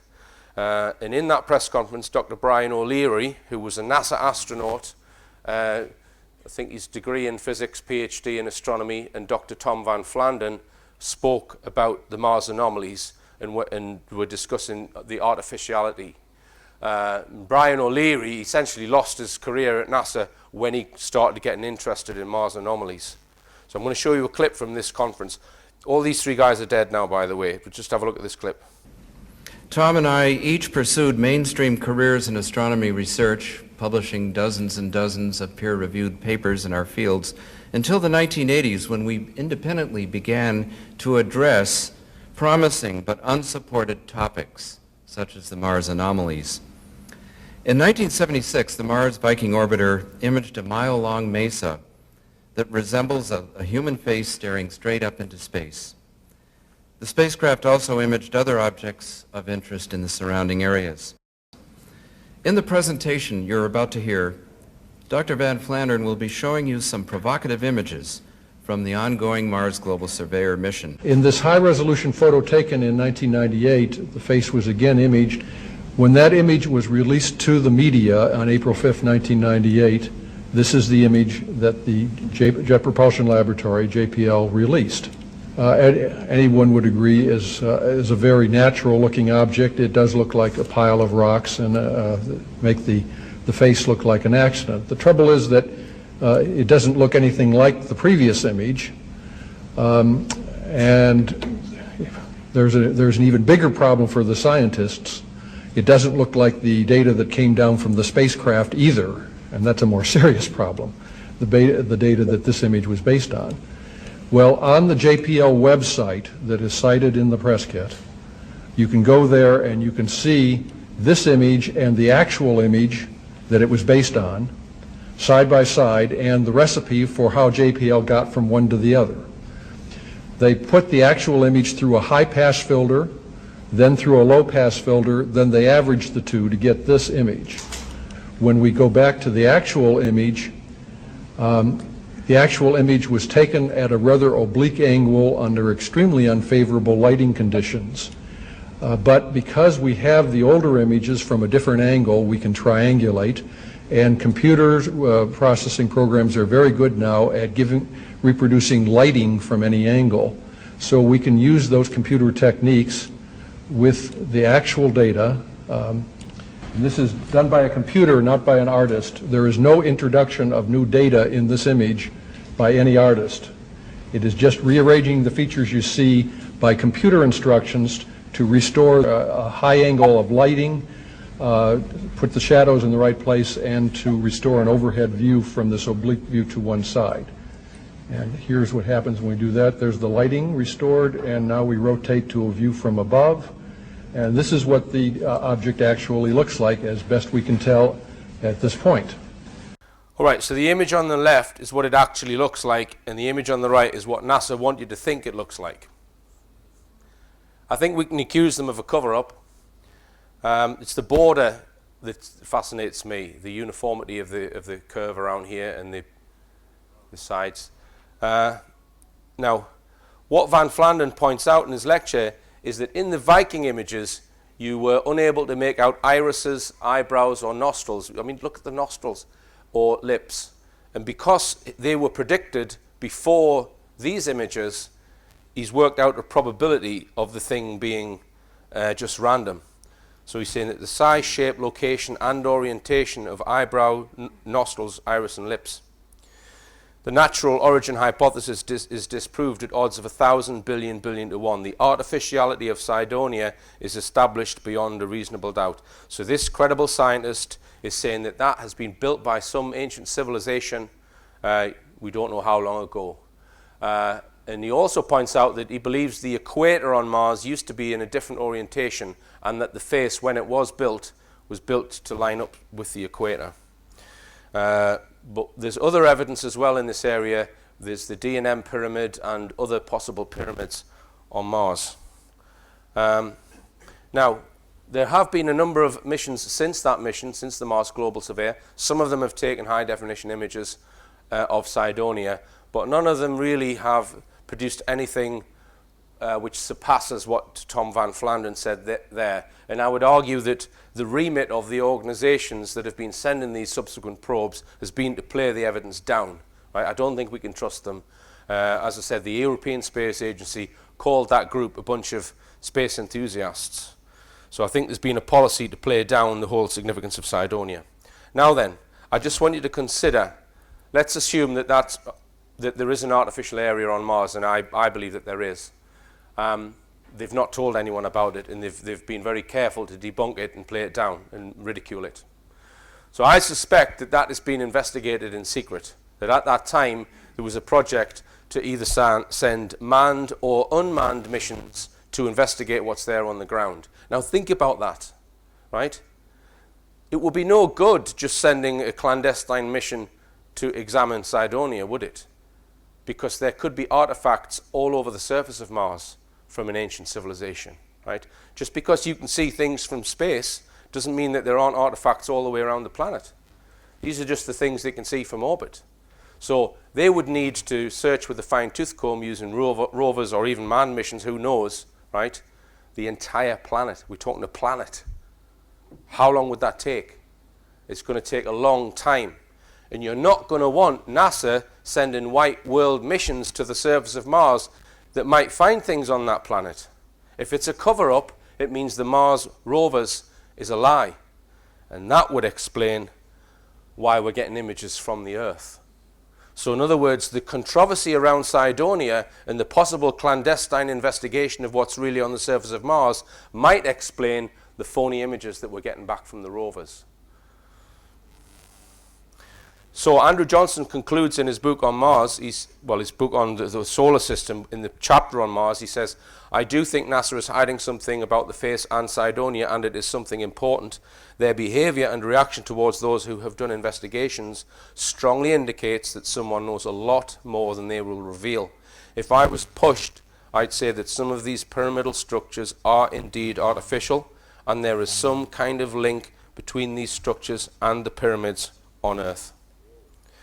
Okay, let's look at the commercial aspect of white world space programs now, because as I said, there's a number of individuals who've got their own companies who have built space rockets. These are the key players, and I'm going to go through them. There are a number of companies that send satellites into orbit using their own rockets, but they're not trying to put people into space. First, just to point out the kind of money that you need in order to build a space rocket. So the new NASA space rocket is known as Orion. That has a budget of $3.7 billion. A space shuttle typically would cost $1.7 billion to build. So Bob Bigelow, Bigelow Aerospace, he's worth $1 billion. Branson is worth $5 billion. Elon Musk, who made all his money from PayPal, he is worth $20 billion. And Jeff Bezos, Blue Origin is his rocket company, he's worth $130 billion. He owns Amazon. So most of us in this room have probably contributed to these two guys' wealth. Reported as the richest man in the world fairly recently. So they're building their own space rockets. Now I'm going to go through them and look at them. Now Bob Bigelow is often championed on Coast to Coast Radio as being this incredible entrepreneur who's got these two spacecraft in orbit around the Earth. Well, let's just spell out what he actually did. He made a capsule. Inside that was a blow-up inflatable spaceship. He gave that to the Russians, who put it on top of one of their rockets. So he didn't build a rocket. They put it in orbit around the Earth, and then at some point the thing blows up and inflates, about 14 feet long by 8 feet diameter. So it's like an old-fashioned airship, like a small airship, and it's in orbit around the Earth. He's got two of them, right? No one inside it. He put cockroaches and some jumping beans in there. I'm not lying, that's what he put in one of them. Not a serious contender in my opinion, right? Now Richard Branson, he's building a plane, right? Now that plane, when it comes back, it hasn't reached space yet, but when it does, when it comes back, it actually acts as a glider, so there's no power to it at all. It glides down with no power. When it gets into space, it's taken up to 50,000 feet by two other aircraft, it's dropped, the rocket engine comes on, and then that rocket engine then gets it into space. One person has died in the development of it. You couldn't land it on another body, on the moon or anywhere, because it needs a runway. So it's a fancy aircraft really that's going to get space tourism going. So you can pay a lot of money and go and see the curvature of the Earth. I wouldn't get in it, let's put it that way. Again, I don't think it's really as serious as the next two, which I'm going to look at now. Okay, so with regards to Elon Musk and Jeff Bezos, what have they achieved? Right, they've both developed their own rocket engines and their own range of rockets. They've got two or three different sized rockets. Now, let me just illustrate the big thing that they're both trying to do. They're trying to create reusable rockets, right? So their rockets, as I said earlier, when the rocket takes off, the booster stage rocket with NASA would just end up in the ocean. It would be binned. So what they're trying to do, they both use the same argument. They say when you go on holiday in a plane, you don't throw the plane away. You don't use it once. We need to be able to reuse these rockets if we're going to make spaceflight commercially viable. So they're saying, well, we're going to save the booster rocket. So what happens is, before all of the fuel is used, it separates from the craft, and then it reverse lands. So it goes back, still firing its booster rocket, and it lands either where it's taken off from or on a platform in the sea. So they reuse this section. Now Bezos is alleged to have reused a booster rocket 4 times, the same booster rocket, and Musk, I think he's reused his booster rocket once. Now Bezos hasn't achieved Earth orbit with his rockets. He just goes up into a suborbit, straight up and then straight back. With Musk, he seems to be further forward in terms of Earth orbit. Now one thing that Musk said, I think originally, was The second stage rocket, he was going to reverse land that and then use that again. I think he's given up on that. It's too difficult because it gets much higher above the Earth and it breaks up in the Earth's atmosphere. It's technically too difficult to reverse park the second stage rocket. So when the thing comes back to the Earth, this service cargo compartment, they can't save that either. So the big idea that both these guys are looking at is to save the booster rocket to use it again and save the crew compartment. I think Musk has recovered a number of crew compartments. Now Musk has docked his rockets with the International Space Station, I think something like 13 times, and then returned the crew compartment back to the Earth, either with taking cargo up there or back. He hasn't put any people in there. There's no private commercial venture put a person in space yet. But you're probably going to hear that maybe in the next year or few years, and it'll be trumpeted massively in the mainstream media, and this will be trumpeted. We've reused a booster rocket, right? So we're going to reduce the price of space travel. Now then, what's planned for the immediate future? As I've stated, they're both trying to put people in space. Space tourism. Now, with Musk, he comes out with what I would say are wild pipe dream claims. He says he wants to colonize Mars. Right now, with rocket technology, I would suggest that's impossible. You need different propulsion system in order to achieve that. Let me explain. Now, rockets, as their principle of operation, use Newton's third law. Newton's third law states that every action has an equal and opposite reaction. So a rocket will spew out at extreme speed and pressure mass, and the reaction then pushes the thing forward. Your car actually uses Newton's third law as well. So when your engine turns the wheels push against the road, and the road pushes back, your car moves forward. So it's an action and a reaction. Boats use Newton's third law. They push against the water. Helicopters use Newton's third law. They're pushing against the air. So with Newton's third law propulsion, you always need something to push against to move your craft forward. Now the thing with rockets is they are taking with them all that stuff that they need to push against, because when you get into space, there's nothing to push against. If you're in space, you can't move because there's nothing to push against, right? So a rocket takes with it all that stuff so it can chuck it out that way so it moves that way, right? It's a bit like with a car taking the road with you so that your car still works in space. That's how archaic space rockets are. What is required for, well, how can I put it, valid space travel is to be able to produce an acceleration on your craft without ejecting mass, right? Now this is the holy grail of space propulsion, and it has been achieved. Some people would say, no, you can't do that. You can't make an object accelerate without using Newton's third law. Well, no, you can. If I walk to the top of a very tall building and I'll step off the building, I will accelerate down to the ground without ejecting mass. Well, I might be ejecting mass, but not in a physics sense. So why have I accelerated? Well, I've accelerated because I am inside a gravitational field. The field has accelerated me. It's not used Newton's third law, right? Now, the subject of electrogravitics, I suggest you research it, because in 1929, Thomas Townsend Brown invented a gravitator, and he used very high voltage to produce acceleration on an object without ejecting mass. And in the mid-1950s, he demonstrated it in a vacuum. These discs, which, as I say, were demonstrated in a vacuum, which means they're not pushing against the air.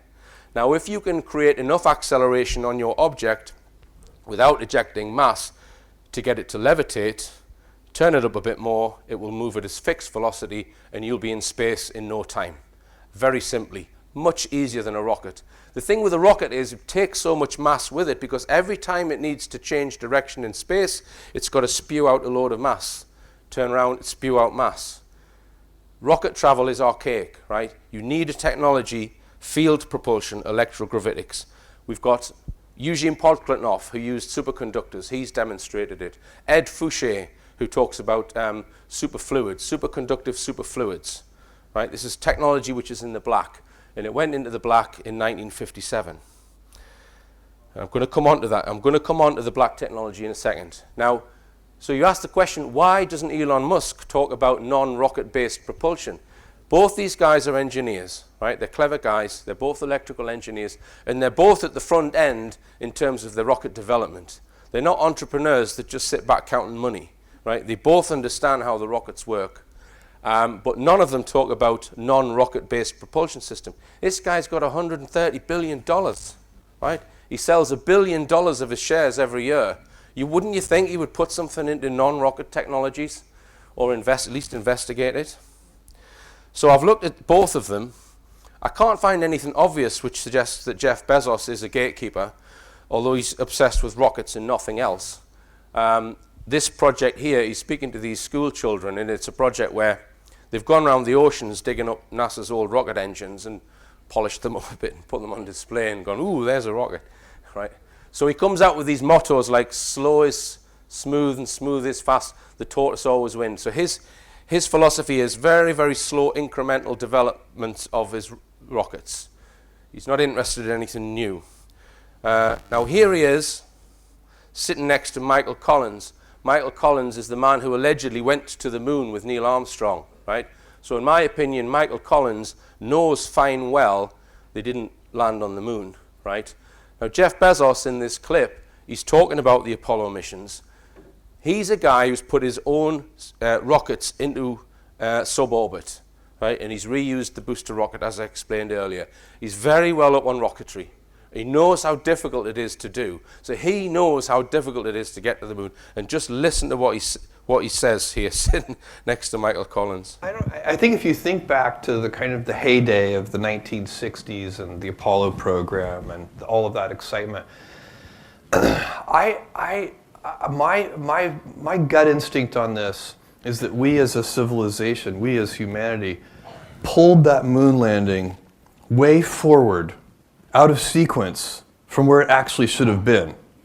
It was a gigantic effort with what is, in many ways, it should have been impossible. And they pulled it off with, barely any computational power. They were still using slide rules. They couldn't numerically model in computers a lot of these important processes like combustion inside a rocket engine, which is still hard today, but we can do it a little bit. They didn't have computational fluid dynamics to really, everything had to be done in a wind tunnel. Nothing could be done on a computer.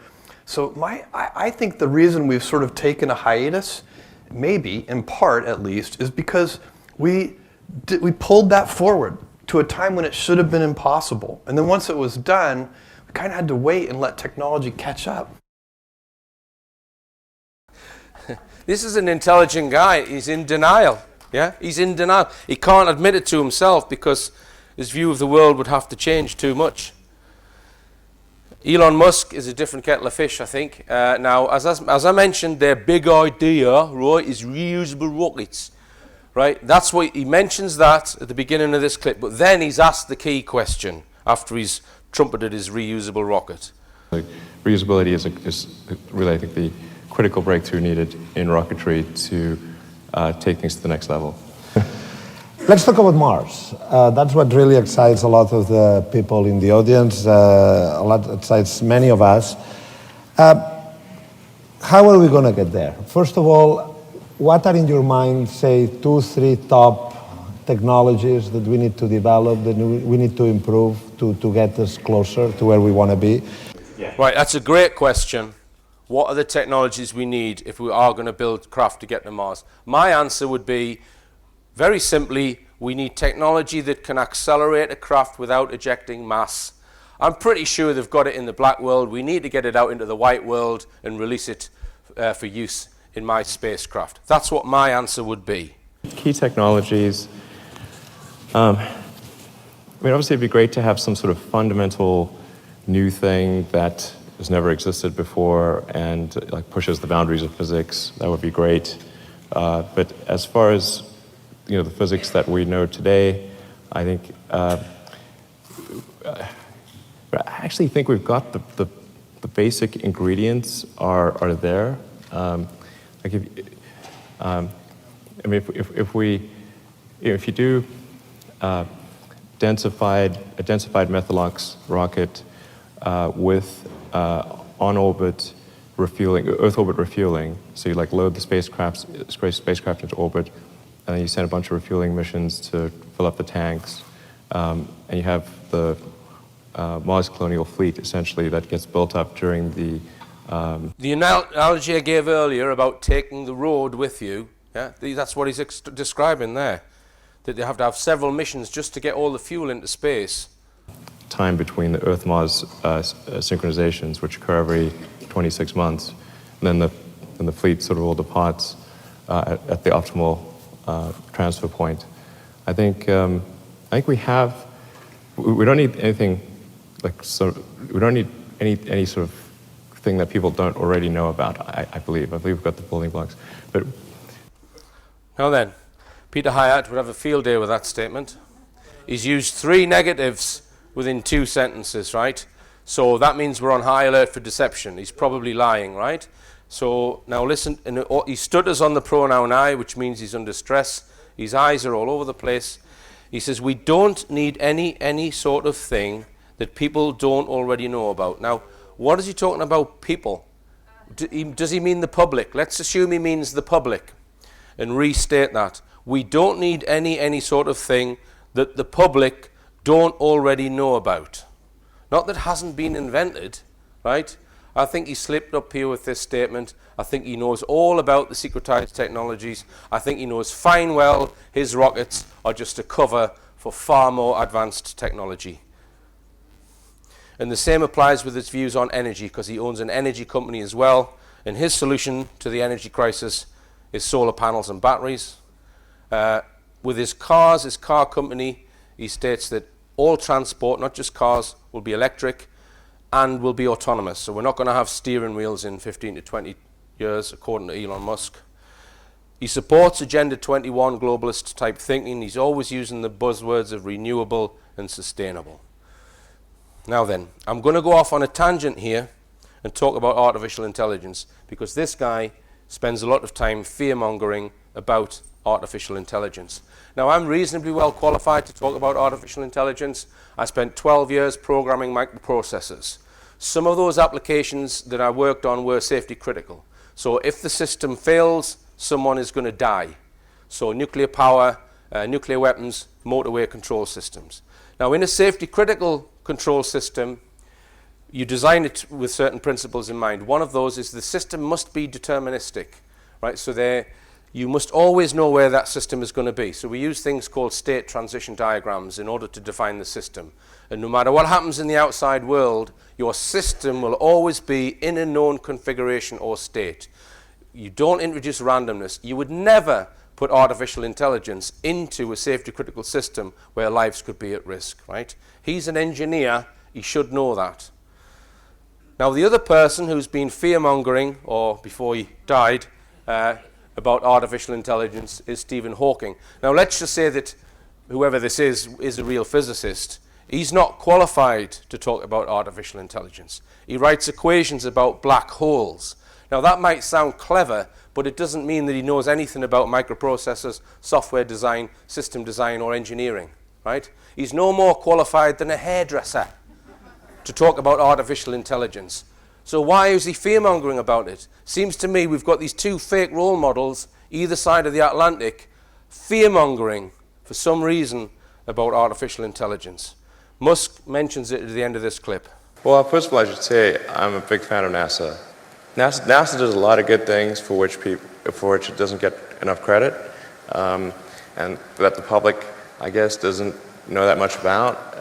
But there's great things in terms of the telescopes like the Hubble and the James Webb and the rovers on Mars. And SpaceX is about helping make life multiplanetary and doing what we can to continue the dream of Apollo and ultimately make a contribution to life becoming multiplanetary.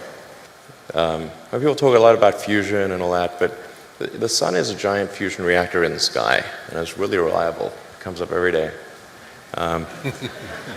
So if it doesn't, we've got bigger problems. There's no question in my mind whatsoever that all transport, with the ironic exception of rockets, will go fully electric. Everything. Planes, trains, automobiles. Well, a lot of trains are already electric. All ships. How much do you see artificial intelligence coming into the workplace? I think people should be really concerned about it. I keep sounding the alarm bell, but until people see like robots going down the street killing people, like they don't know how to react, because it seems so ethereal. AI is a fundamental risk to the existence of human civilization, in a way that car accidents, airplane crashes, faulty drugs, or bad food were not. They were harmful to a set of individuals within society, of course, but they were not harmful to society as a whole. AI is a fundamental existential risk for human civilization, and I don't think people fully appreciate that. Is kind of a deep intelligence in the network. He said, well, what harm could a deep intelligence in the network do? So, well, it could start a war by doing fake news and spoofing email accounts and fake press releases, and just by manipulating information. The pen is mightier than the sword.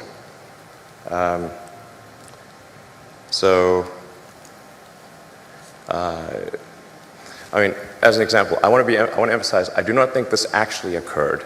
This is purely a hypothetical that I'm digging my grave here.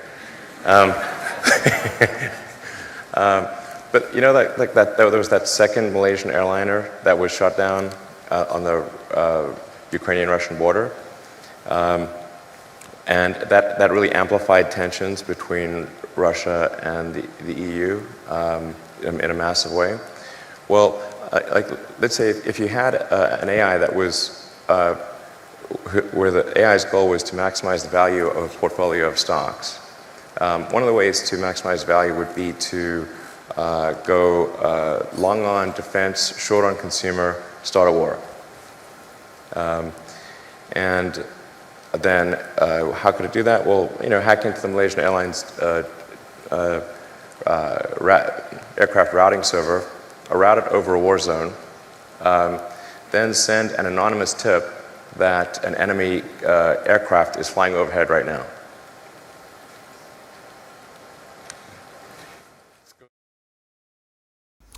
So who is this guy? Who is he working for? Now, remember this slide I had up in part 1, creating a patsy? You can fool them, kill them, mind control them, impersonate them, as we possibly saw with Tommy Mayer. I can add one to my list now. We can invent them using software, our patsies. Now, if we just look at the things that he's mentioning, right, we've got a space company, which in my opinion is masking the secret space program, space technology which has been hidden.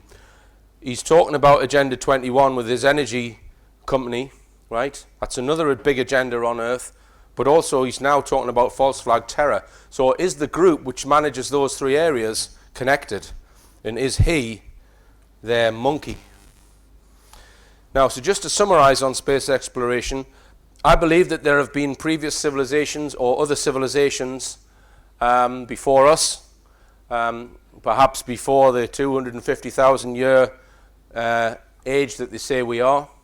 I believe that those civilizations have either been to or been on the moon and Mars.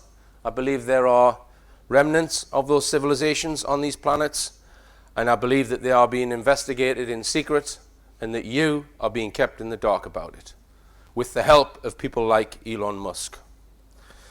So let's come on to the black world or secret space programs. And as I said, very difficult to sort of separate out whether something is ET or just very exotic black world craft. Now let's just mention someone who speaks about secret aircraft first. This is Michael Schratt, who I communicated with recently, and he speaks at these secret space program conferences. He's like a walking encyclopedia of these secret aircraft. Now, one of the things that he spoke about a number of years ago, I featured in one of my films, this sort of small triangular craft. This is a man-made craft. It had people in it right? It crashed in East Germany, and special forces were sent to recover it. So listen carefully to what he says about this secret aircraft. This is in 1989.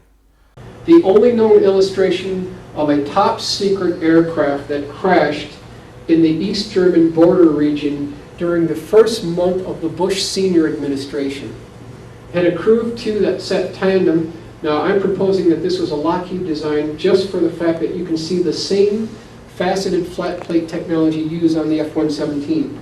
It had 3 balls. There were 2 up front, 1 in the aft section, and when this particular aircraft crashed, that you'll see right here, there was a hull breach on the port side, and then near the aft section of the hull there was a crack or bent at about a 15-degree angle. One of these balls popped out, was later recovered by crew. It had the consistency of a pineapple or a seashell, and there was a interesting gold braid embedded into these balls. And when these gentlemen recovered one of these spheres and they put this box around it, this box actually popped up on its own. So it had some residual effects still going on. Right then, this is the drawings that Michael Schratt made, and he got the information, I found out. He got it from Mark McCandlish, but Schratt drew these drawings. Now look at this. There's no wings here, right? So it's not using the air to stay off the ground. It's not using Newton's third law. There's no rocket engine, right? The balls are the propulsion system. And the reason why they're laid out in a triangle is to give it stability. So I would imagine these balls are about this sort of size. They, or what I was talking about earlier, can provide acceleration on an object without ejecting mass. So that thing can just levitate, right? You turn that up and it'll be in space in half an hour, right? Although Michael Schratt describes this as an aircraft, I suspect it might be a spacecraft. Or if it's not a spacecraft, it wouldn't take much tweaking to make that into a spacecraft, right? And we are meant to be impressed by Elon Musk's reusable rocket, right? So this is in 1989. Nearly 30 years ago they've got this. And let's look at this diagram, because one of the balls, which is the propulsion system, probably made of superconductor at very low temperature, operating at a very low temperature. So the ball came out, right? So the ball was floating off the ground, bobbing about, and it was spinning. And special forces were told to go and retrieve it. They were given a big metal aluminium equipment case and told that they had to get the ball in the case. When they put it in the case, the lid opened like that. So in other words, it's causing something in its environment to accelerate without ejecting mass. These are the propulsion units that they've developed. And the special forces were told not to touch it, I suspect because it was very, very low temperature, because it's using superconductivity. And here's a diagram of it. And just incredible that they've got this technology. So it had wires sticking out the top, so that's its power supply. We don't know what the power system is in this craft, but as I say, a piece of cake to get something like that in space if you've got levitation.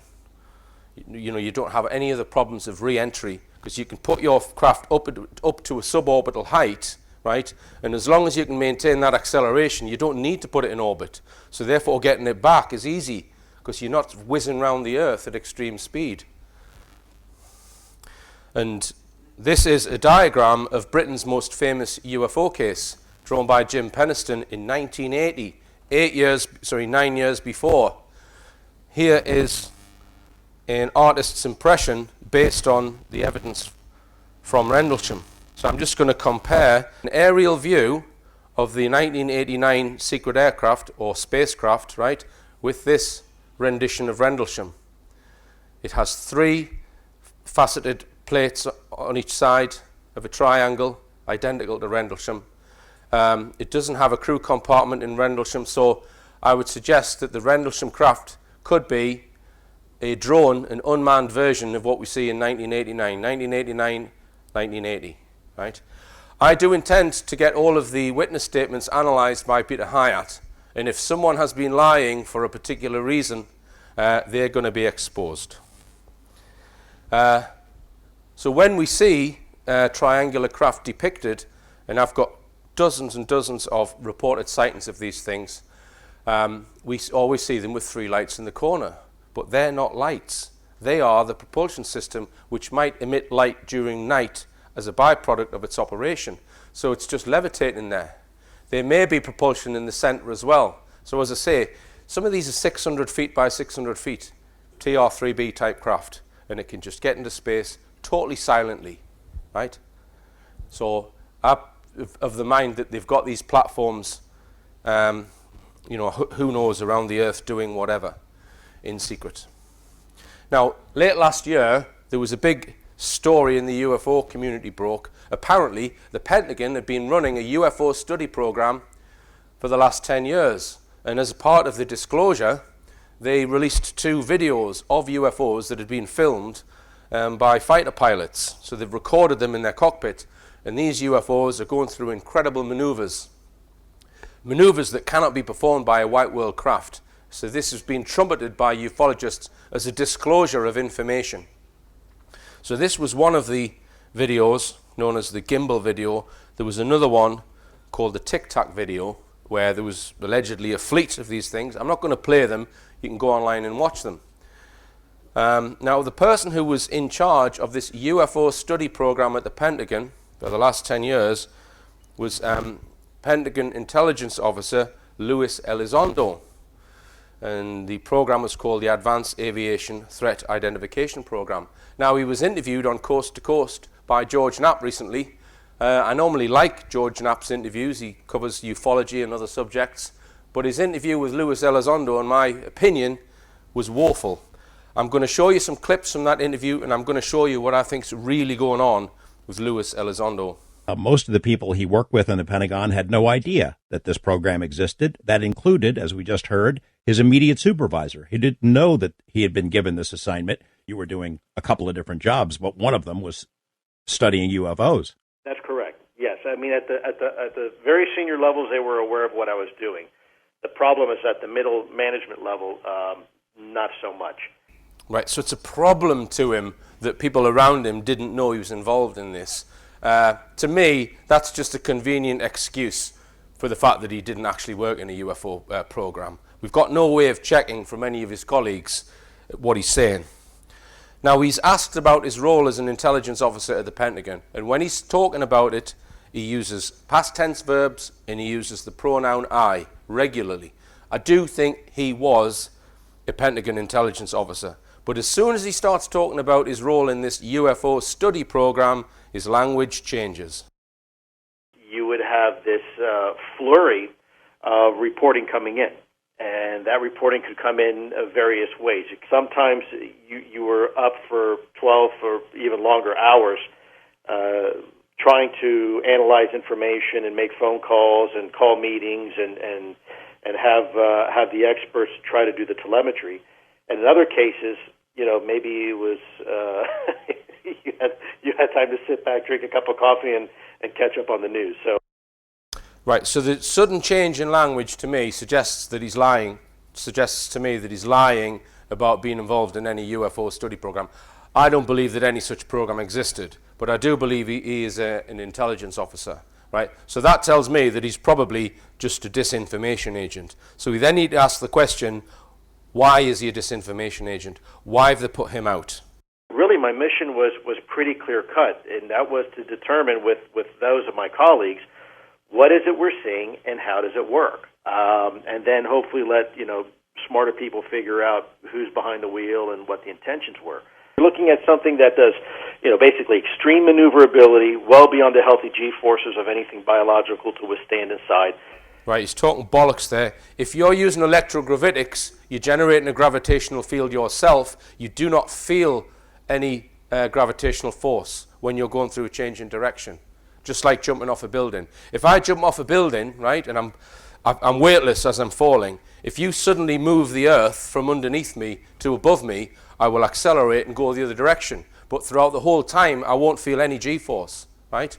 If you're using gravity as your propulsion system, your craft could go through any kind of movement and you wouldn't feel any G within the craft. You're looking at hypersonic velocities. There's very few aircraft right now that we have, that we are even aware of, that can even achieve those speeds, let alone the low observability. What he's describing here is secret technology. Let alone potentially transmedium travel, and of course, positive lift, or, you know, some have said in the vernacular, anti-gravity. You know, these are, one of these exotic technologies would be a game changer. No, it would be a game changer if people knew about it. It would be a paradigm shift for any country. I look at it from the optic of, if it's not ours, which is, we're 99.999% sure it's not, but we are as close to being 100% sure as I think as anybody could be. The two things I said initially we were trying to focus on. One was, what is it? The second is, how does it work? Well, sadly, we're not probably very much closer to figuring out what it is, but ironically enough, we are a heck of a lot closer to really understanding the physics and the principles of flight than we ever have been before. In fact, I think we finally may have cracked the code collectively on how this thing works. So why have they put these videos out? I'm not suggesting these videos are man-made craft. No, I'm not. I don't know what they are. I've got no clue what these videos are. But I'm suggesting that he has been put forward by the Pentagon so that they have a reason to deny they have certain capabilities in their secret space vehicles. That's his function, to be able to deny secret technology, but without admitting it exists. Yeah? See how clever that is? So we're going to show a UFO video and go, "Bro, how the hell is that working?" I've got no clue about that. Right? That's his role, in my opinion. And since he's left the Pentagon, he's become connected to the Tom DeLonge to the Stars Academy of Arts and Science. Can I not talk about this, please? Since I got no reaction there, I will. This guy's got a number of ex-intelligence people, military people, etc., who supposedly are giving him secret information about UFOs, etc. Now, that may well be the case, right?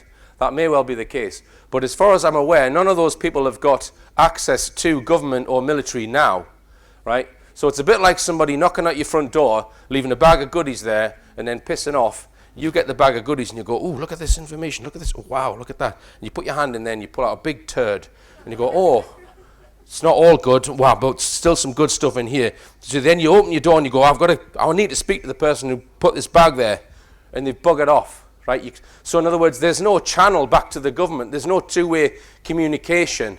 It's just, there you go, have that, and you don't know what it is. That's what this guy's project is. So you don't know what's disinformation and what's not. There's no two-way communication with government or military or intelligence. Right? So it's a perfect path to put out disinformation. So I'd just like to mention Andrew Johnson's new book, which he's about halfway through, called Finding the Secret Space Program. And we haven't really collaborated much. I've put this talk together. I looked at Andrew's first book. I haven't seen any of the content of this book yet, but we will be discussing it in upcoming Richplanet shows. And Andrew and I are of similar mind in that we think that some secret technologies, the UFO explanation has been put on them in order to try and keep them secret. But we're not suggesting that there are no such things as UFO retrievals and that perhaps technology may have been recovered from them. You know, this is the face on Mars, but they're also trying to keep archaeology on the Earth hidden. Very quickly, Alan Wilson wrote this book in 2007. This is a mound in South Wales, which Alan suggests represents the star Regulus, the brightest star in Leo. He gives all of his reasons for that. So this was in 2007. He believes there's a very important artifact buried in here and has been there for thousands of years. He claims the Ark of the Covenant. Now, I know that there is something in there. I'd be surprised if it was the Ark of the Covenant, but I've spoken to the guy who did all the tests on there, so there is something in that mound. And Alan gives good reasons for suggesting that this mound is revering Regulus, the brightest star in Leo. I'll jump straight to the video. This is a standing stone which is unacknowledged by the archaeological organizations. It's about 7 feet high. That remind anyone of anything? Eye? Mouth? Mane? I'm going to show you a snout, mouth, eye, front leg, hind leg. So it's kind of a...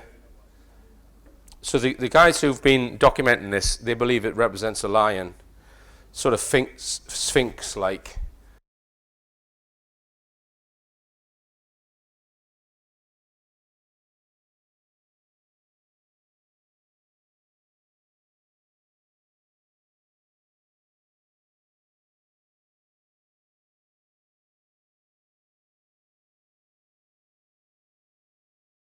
But the incredible thing is this is 2,000 meters from that mound, and it's staring directly at the mound. It's perfectly aligned with the mound that Alan Wilson says represents Regulus of Leo the lion. Yeah? And to me, this is suggestive that this is a lion. So there we go. We see the alignment here. So the twin Eglog mound, that's it there. And this thing is perfectly in line with it. So I'm going to be covering a lot of this in future Richplanet shows. I didn't have time to explain that fully. But just to finish, at the beginning, I said, you know, I don't want to see any of this. I don't want to see any of this what can we do shit, right? I want to see less of this and more of this. Remember, believe none of what you hear and only half of what you see. I'm Richard D. Hall. Thanks for coming. Thank you.